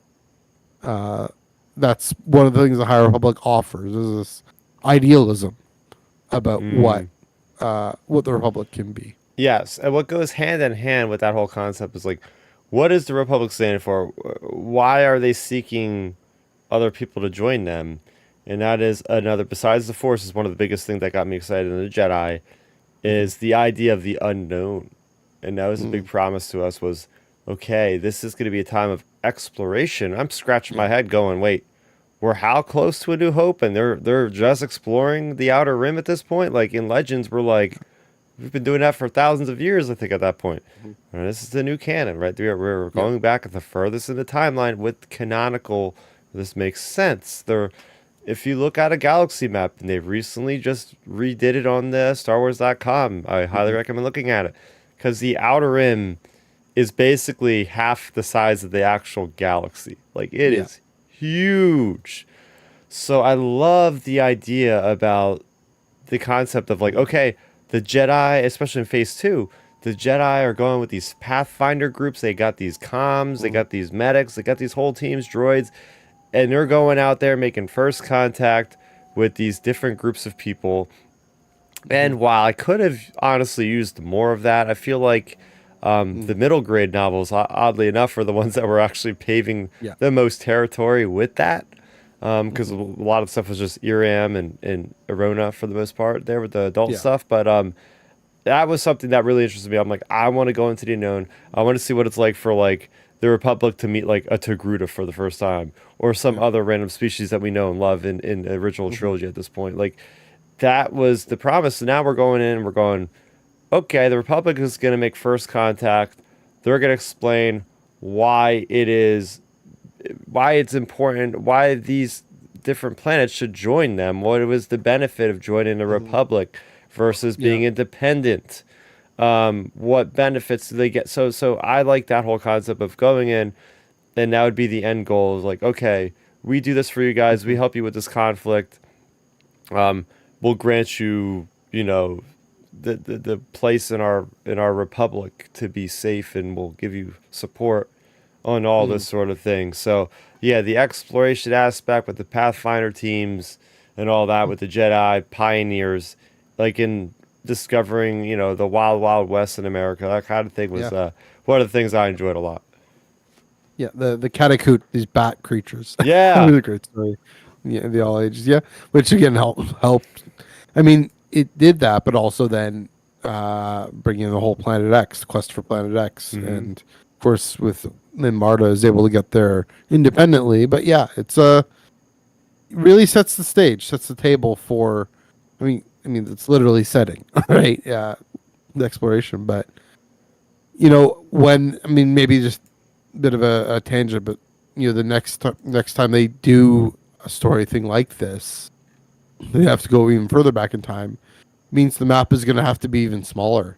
It's going to have to be Coruscant and Corellia and Alderaan, and that might have to be it, right? And everything Eh. else is Tatooine's just not even existent, or who knows what. Um, yeah, I mean, it really again it sets this to give this sense of this is still growing and in development. Yes, there's the the whole thing 1,000 years before, well, 800 years before, with the equivalent of the Rosanna formations, whatever happens there. But maybe that's just a lot more localized in the grand scheme of things. It's just for the Republic, and so it's what we know. But yeah, here we have this unknown and the uncontrollable, and maybe that's another thing with the Jedi fear is the uncontrollable, and uh, how to again how to either you wrest control over it, or you're able to surrender the need for control, and that's oddly enough, if there's a silver lining in what the path of the open hand is trying to say, it might be that this kernel of truth of the force will be free. You don't control the force. You become an instrument of the force, and uh, yeah, the less organization of the Republic. Even how the droids. I mean, they can only do 2D images. They can't do 3D holograms, as far as I can tell. Maybe by the end Yeah. they can. But yeah, all these different the Pathfinder, the communication, the need for Starlight Beacon to be out there as Mm. literally a beacon to and a trans communications hub. Yeah, that this different. I mean, also sets up the contrast with the late Republic, saying, "Oh yeah, we're the this setting the stage for totalizing empire." I mean, the empire isn't possible in with that level of lack of technology at that point, lack of exploration. So that's again the shadow side is, so as we're all the Republic becomes we are all the empire, like it or not, and Uh-huh. that expansion Damn. becomes consolidation. Mm. But again, the contrast of to go back to what I was saying, uh, that's not the intent, and the intent for Lena So is unity. Um, but yeah, it's a both and that's the amazing thing about this whole initiative is they're playing on both those layers of the the heroic story in the present and the tragic story in the future, Mm. and that is on the horizon 200 years later, but still it's coming, and um, yeah, they at the end they're able to do it brilliantly. Oh yeah. Oh yeah. And jumping off, there's another point I want to segue right into is technology. Mentioned Yeah. about okay, 200 years, right? I always go back to this. As much as I love the game, The Old Republic, It's Yeah. like there's like no difference between the technology there 4,000 years versus the technology in the original trilogy. Nothing. They got shuttles, Yeah. they got hyperspace, they got the lightsabers, the blasters. Everything is basically the same. Okay. Really, the High Republic is really excelling. As you said, I don't even think they had a hollow projector, hollow communicator. I Yeah. think at that point, I think it was just like flat images on walls and all.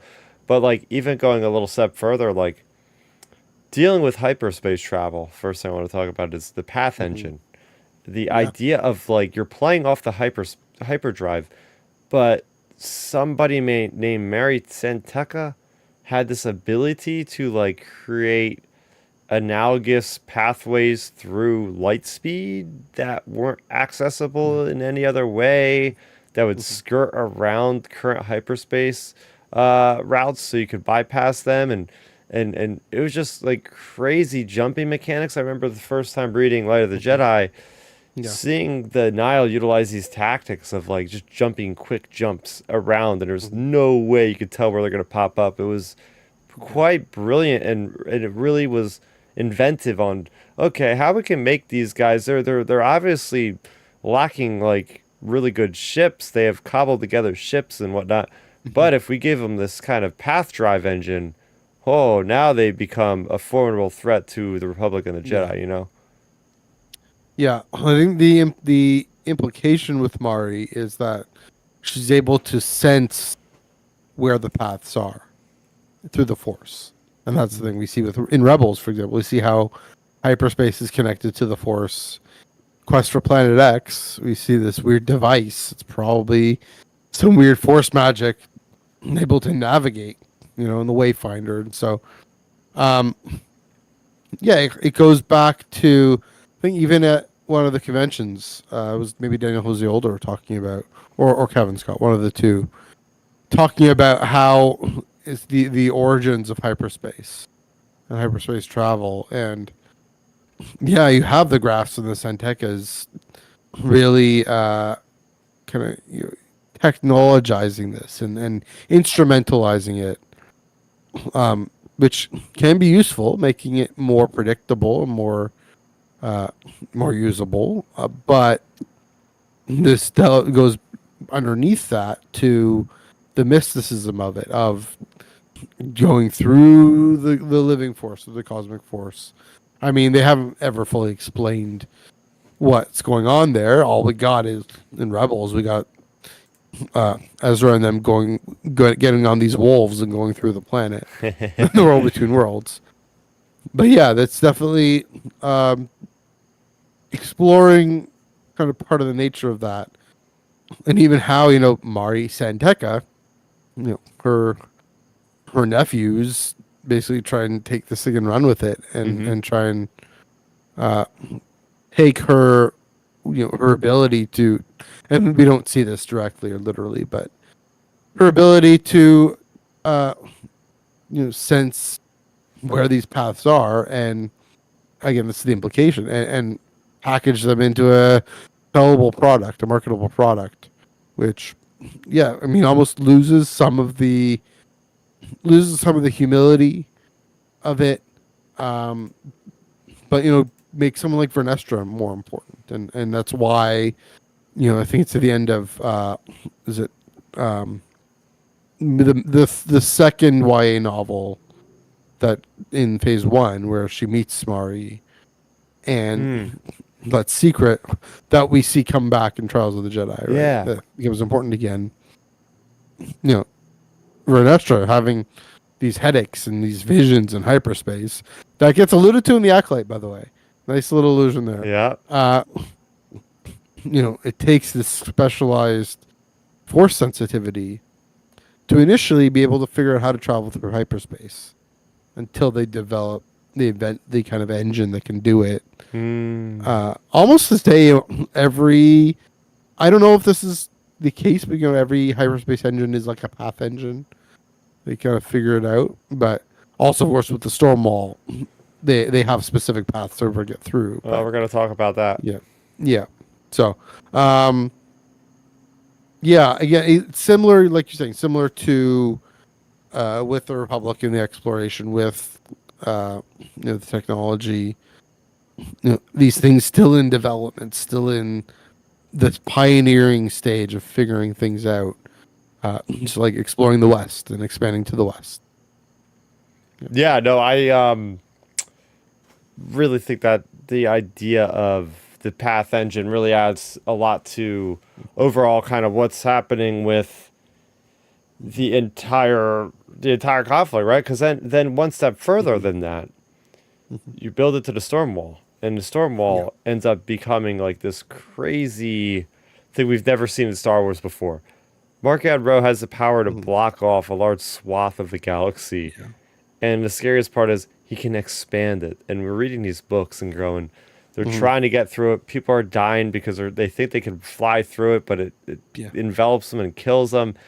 But it's separating everything and it's causing Mhm. chaos. And that to me Yeah. was something, again, it doesn't have to be a Death Star every time. That is like the ultimate No. weapon of the bad guy. We've never seen like a wall around the galaxy essentially to keeping these people in and causing all these conflicts. Some people are on one side of the wall, some people on the other. You don't know the fates of your loved ones that are on the other side. You know, Lena So's son was on the other Mhm. side. Yeah. It's like these. Then you have the scav droids that are in between, just picking off people that somehow managed to get a ship and fly around. It Mhm. is something that at the end of phase one, again, that Mhm. 2 issue run Mhm. of the whatever it was called, Eye of the Storm. Yeah, I think it Yeah. was called Eye of the Storm. You Yeah. getting to see Krenar and all them, and all said, oh my gosh, we lost all the people. It's like we lost this part of the Armada Mhm. because they crashed into the storm wall. There's no Yeah. way around it. And we see a big part of that with the High Republic Adventures in Phase Three. Mhm. Some people can get through, some people can't. And then the thing Mhm. goes down, and then it's like, okay, we're here to free everybody. But Yeah. yeah, what'd you think about the storm wall as a concept, as an idea? Yeah. I mean, I think I would have liked them to use a little more. I think one of the things you mentioned is it seemed a bit inconsistent. Some people could get through or not. It was interesting the way they reveal that it gets taken down. Yeah. I wonder if that has something to do with publishing, comics publishing schedules or something. Uh, but as a way of again continuing to build the Nile threat and develop a sense of pathos, a sense of worry and concern for folks on the other side of this thing. And folks on Ariadu and how makes Ariadu such an important uh, spark point or hinge point in the galaxy on Naboo, Hetzal. All these planets Mm. that we've come to know of, or Naboo we've loved for a while. Hetzal we've loved since the beginning of Phase One. Uh, you know, this place where Markian can have free reign, and the Republic has very little they can do about it, and the Jedi have very little that they can do about it. Another, setting up the way again, setting up another unanswered question Mm. for the Jedi to figure out. In terms of they don't really figure that one out. It's I won't spoil why, but I mean they do figure it out a little bit, but I don't want to spoil. I almost spoiled how it comes down, but uh, Ah. yeah, I will do that. But um, yeah, again, it becomes another symbol of Markian's power, and again, the problem in Phase Three, at least the first part of Phase Three, which has more to do with the blight, but yeah, that Stonewall becomes a real concern, real focus for a lot of characters. Lena So, that scientist who helped on Hetzel link all the droids. Oh, Kavan Tar. Yeah, that guy. Even Bell and Burry, Bell facing this great tragedy where he also tries to, in one of the early novels in Phase, I think it's Eye of Darkness, tries to send a bunch of ships through and they all are gone. And yeah, that kind of character growth of this great tragedy and how do you come back from it? Just like he has to come back from Loden dying. Yeah, yet another textbook example of how to set up a story for success is to build in this kind of major obstacle for the characters and problem for the characters, and it helped the authors really launch through all these stories. So that's another thing. I think that's another thing that worked. Just again, stepping back, taking a big look back, or stepping a wider look, rather, I should say. These luminous authors really built in things where they could say, "Oh yeah, I can really build a great story out of that." See how these characters feel and think about this thing that's happening, about the storm wall, about these characters, how Lena so feels about her son being trapped on the other side of the storm wall, almost harkening back to Keon Greylark and how, with her son and her family, in tragedy to the previous chancellor. But yeah, with Lena, uh, really, her republic being split like that, and the importance of trying to get it back. Mm. Oh yeah, so much good stuff in that timeline, in that space of time of about a year, right? There's a whole year that goes by. We're reading this Yeah, thing, and it's like that is a large amount of time. You like got in between phases resources. 1 and 3. Yeah, yeah, yeah. Yeah. There's a lot of resources that are stuck behind it, like Hetzel, major processing point for Bacta, which I really like Mhm. that little canon tidbit where it was like at the beginning of phase 1, Yeah. they moved from Culto and Bacta was like the fresh new thing that we all know is what they use in current Star Wars. But Hmm.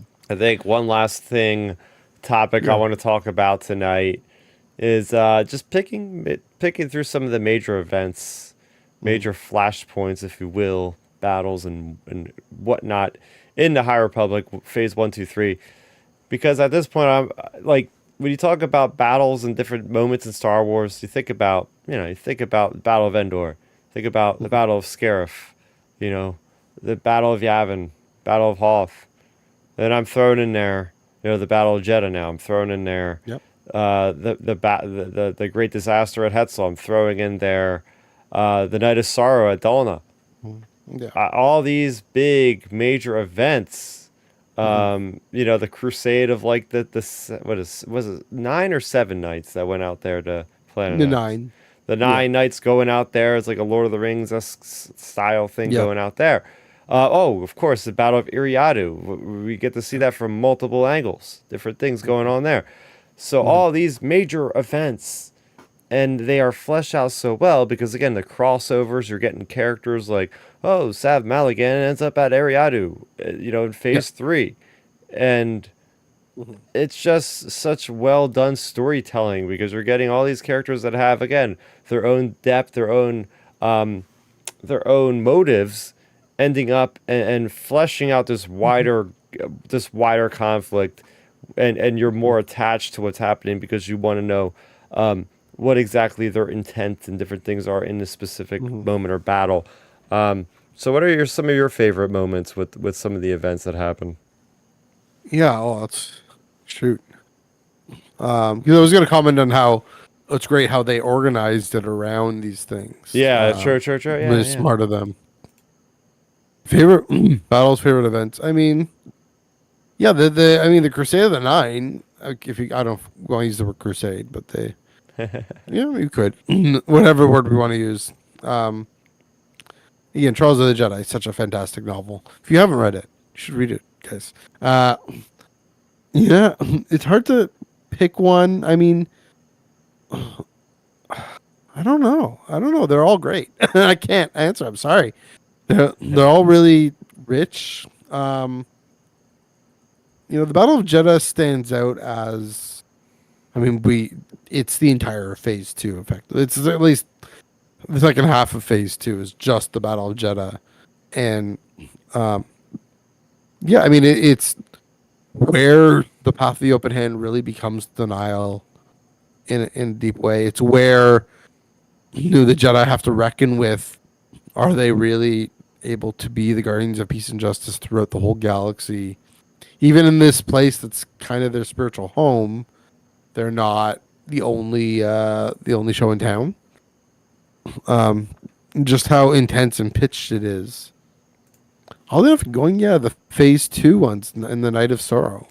Mm. Um, which really, I mean, that's the the real place where the Nameless are unleashed on the Jedi.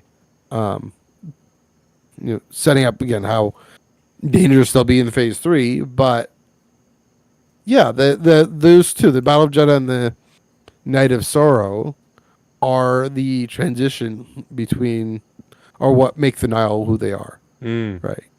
It's, I mean, in the Night of Sorrow, it's, we're the path of the closed fist. We're the path of the closed fist, Yeah. and um, Marta taking the lead and uh, really taking charge, and yeah, I mean, yeah, they're all great. They're all wonderful. I think the Battle of Ariadu, especially the way DJO writes it in the HRA comics, yeah, really amazing character mode, like Farzala with the fist bumping. Mm.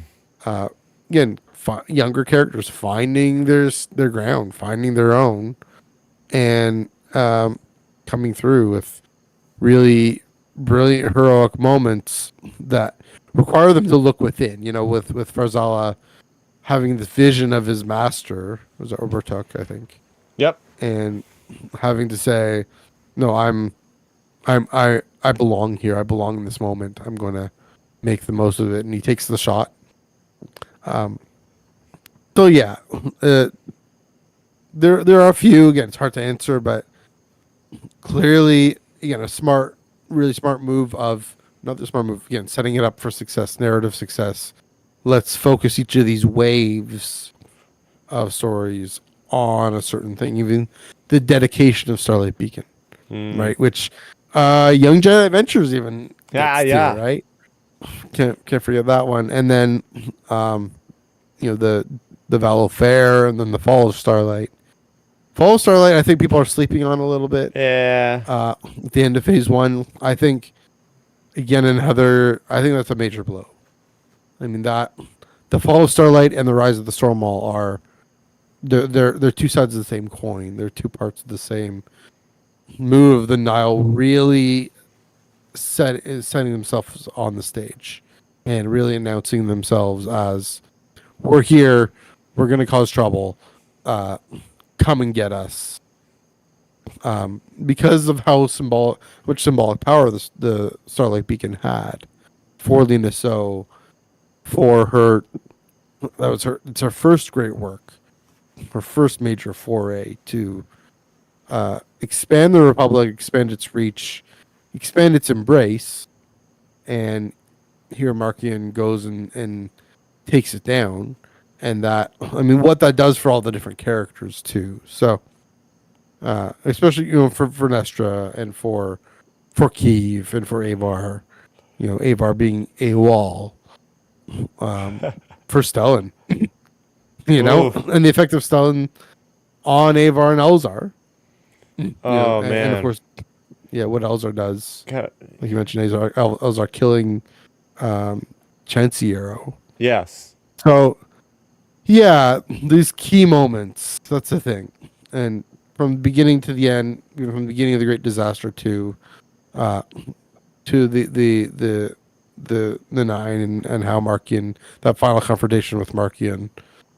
Yeah, really coming down to powerful character moments that, like Charles was saying, the character moments that everything hinges on these little things that happen that require the characters to look deep into themselves, to depend on their friends, their found family, and pull through, and really comes to a satisfying end. And I mean, that's kind of my, if you will, my final word on the High Republic is they did it. They really did it. It's Mm. so hard to finish a story, uh, period. And how do you finish a story this sprawling and this long and this full of characters? Well, Charles, A+ there. So, and it wasn't just Charles. I mean, definitely DJO and Kevin having a lot to do there. Claudia into the light, having her say there too. So, yeah, and Justina, I forget. Well, yeah, her last book, having some impact. It's the young reader. So yeah, Team Luminous definitely bringing it all together, bringing it home through these moments that you're mentioning that culminate in one big one. Yeah. Oh, yeah. You summed it up right. I mean, how often do we see these different series, TV, movies, whatever? It's like they end off with a dud. You're Mhm. like, oh, you Yeah, guys had it and you screwed it up, and now it leaves a bitter taste in your mouth. And you're like, there's so much yeah, greatness in there, but people tend to reflect on how it ends more than the yeah. journey, and then that just sours the experience. But I'm right there with you. Yeah, Mhm. A plus. I think I gave it like a 9 or a 9.5 for Trials of the Jedi. So that's pretty much as Yeah. high as I give stuff here on the channel. So, um, Mhm. just again, like just really great moments of conclusion, and I like how you said found family. There's a lot of that throughout this. Mhm. Going back a moment, one of my Mhm. favorite moments, one of my favorite events I didn't mention, I don't think, is the Battle of Valo. For me, that was the Yeah. first point of this really felt like something from J.R.R. Tolkien. It felt like Yeah. this massive Return of the King, Mhm. Battle of Helm's Deep esque battle of just what happens when the Jedi go just toe to toe with the Nile. The vibro blades, vibro axes versus lightsabers. At one point, Yeah. you have a walker, and you mentioned him before, Stellan Geo standing there as the prime Mhm. example of what you imagine a Jedi Knight or a Jedi Mhm. Master in their full power to be when he's dual wielding lightsabers and he's just getting hit Yeah. and he just keeps on hitting back, and it's just like this. Yeah. That was the epitome of what a Jedi would be like on the battlefield, and just the Mhm. chaos was going on everywhere. I was like, that for me was, for the longest time, the Rising Storm by Kevin Scott was like Mhm. the golden standard for like any High Republic story I would weigh against it. Be like, was it as good as the Rising Storm? No. Okay, no. And then Trials came, and there's but yeah, no, it's the consistency, the cohesion of the High Republic in general is Yeah. just, it was amazing to see. Just everything coming together. You got your favorite Mhm. characters. I got my favorite characters. Um, a few Mhm. times, you and me both were kind of like stumbling on trying to figure out the names of characters in this 2 hour Yeah. podcast So because many. there's So so many. many of them. Like, wait, who is that? Who is that? But we Yeah. still like, and it's just that shows you the richness of all this, right? Mhm. And I mean, Yeah. if there's like one thing I'll say that's a little bit like critique or criticism of the High Republic is maybe the release orders were a little bit like wonky at times, or it was like Yeah. I didn't like it when they would put out like three things on the same, like in the first phase they would put out like three books on the same day, and it'd be like, all right, this Yeah. is like overload. At least phase three, it became more manageable. Mhm. But there were moments, I won't lie, there were moments where I think I told you, I was like, some of my frustration Yeah. was like, I feel like we're being bombarded with like too much stuff all at once, kind of thing. Yeah. And but I think overall this is a great template, and a Mhm. successful template, as we've seen a lot of these are New York Yeah. bestsellers and great sellers in comics for Mhm. what happens next with Star Wars. I think this is a great first attempt, but not just Mhm. an attempt in like a way to fail. Like this was a success, Yeah. Absolutely. to actually pull this thing off and make it work and make it cohesive, and just make it Mhm. impactful enough where we're looking back and we're spending over 2 hours on this podcast, and I could easily Yeah. spend another 2 hours, but I'm not gonna Sure. use up any more of either of our time to do it tonight. But like I said at the beginning of this show, we could talk later about this stuff on another episode, Yeah. because there's already been tie-ins. Hey, look, you mentioned before the Yep. Acolyte. Another really good book that came out earlier in the year, it was Wayseeker. We just got the launch of the Crystal Crown, which is a tie-in between Acolyte, but also has, it's set into High Republic. So there's all these other Mhm. ancillary things. You mentioned the High Republic, the Young Jedi Adventures is getting a season 3. They're still pumping out Mhm. content for that, right? We're getting Mhm. callbacks to the High Yeah. Republic in Jedi Survivor, the Jedi franchise of video games, as well Mhm. as Outlaws. You're going and exploring a High Republic cruiser that's Right. been downed on a planet. Like, I love how, Mhm. this stuff is emanating throughout the Star Wars Yeah. galaxy, as a part of the history, the rich history of oh, like, oh yeah, this is an actual valid, concrete time period of Hmm. what we're dealing. Yeah. It's a part of the canon of Star Wars in all sense of the word now. So Yeah. absolutely awesome. This won't be the last word of the High Republic, but I think we did a decent enough job, if I will say so myself, of really Yeah. breaking down Got the the- major facets of everything. And we hope you guys out there listening and watching enjoyed our discussion. And you can go back to the Star Wars Underworld YouTube channel.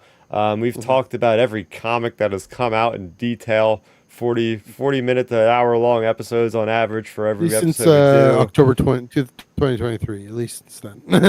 Yeah, Yeah. exactly, exactly. Yeah. I know you Yeah. guys on Ion Cannon have reviewed some of the Yeah. books and like a deep analysis and whatnot. I wish I could have Yeah. been a part of those, but Yeah. different schedules and whatnot. We'll But figure it out. We'll figure yeah, it out sometime. yeah. So, Yeah. um, but yeah, really appreciate you coming on tonight.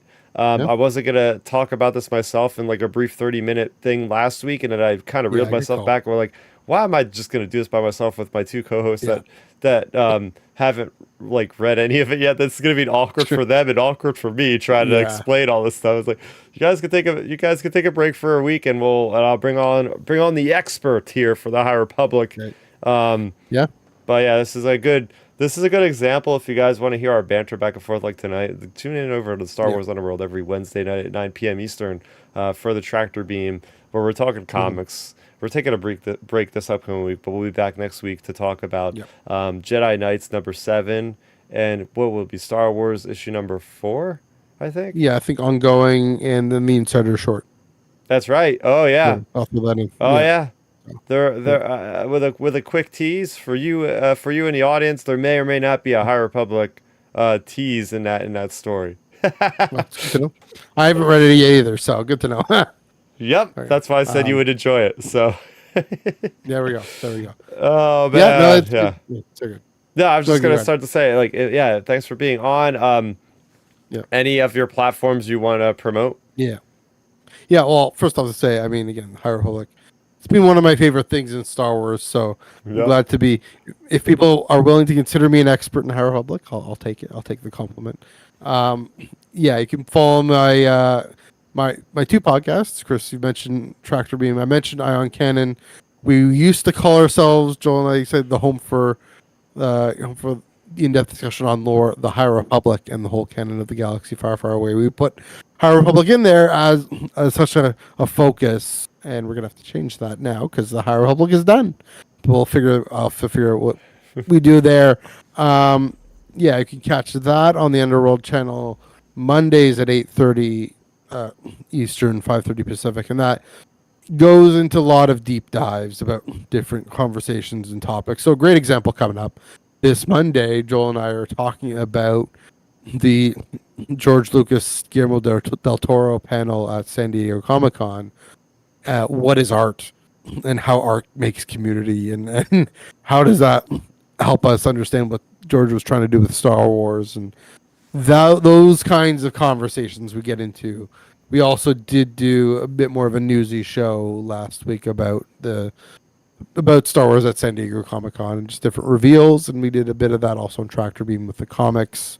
But yeah, check out Iron Cannon podcast. Yeah, coming up this Monday, tomorrow night, 8:30 p.m. Eastern, 5:30 p.m. Pacific. That's over on the Underworld channel as well, and Spotify, Apple Podcasts, Ion Cannon podcast, and then Chris, as you mentioned multiple times, Tractor Beam Comics reviews. Wednesdays are for comics. Comics are for Wednesdays, and so yeah, looking forward to getting back to that in a week and a half. That the following Wednesday. Yeah, talking about comics, talking about that insider short, and yeah, some different things coming down the pipe, and definitely again gotta work on some marketing for that because gotta bolster it deserves the exposure. Can be so bold to say it deserves more exposure. So happy to do that. You can follow my personal socials, Instagram, MNEUG1138 and beaches.foodie. If you like fried chicken and ice cream and pasta on your timeline, check that out. Yeah, Instagram, my personal Instagram, I guess I do a lot of soccer, a lot of different things. If you want to see all the photos and stuff I took from San Diego Comic Con, A lot of the Star Wars things are on the main Underworld account at the SWU. It's on Instagram and Threads and Blue Sky. Yeah, Instagram, Threads, and Blue Sky mostly, and then also a bit of Star Wars, but also lots of Star Trek, lots of Doctor Who stuff on over at Culture Slate. CULTURESLATE. Hold that right. That's also Instagram. I believe Threads and Blue Sky. Also, my personal Blue Sky, MNUG1138. My personal Twitter, NUG485. And if you're at Fan Expo Canada, I will be there. I will be in a panel. I'll talk about that soon enough. But yeah, I'll give more details there. But yeah, if you happen to be at Fan Expo Canada, that's my hometown con. You can tell by the way I say out and about and say a probably a little too much. Yeah, I'm here in Canada, so yeah. Say hi. I don't bite. Happy to chat High Republic. Happy to chat a whole bunch of things. Also, here's I'll plug. I'm so used to plugging the Underworld Discord server that I'll plug it here.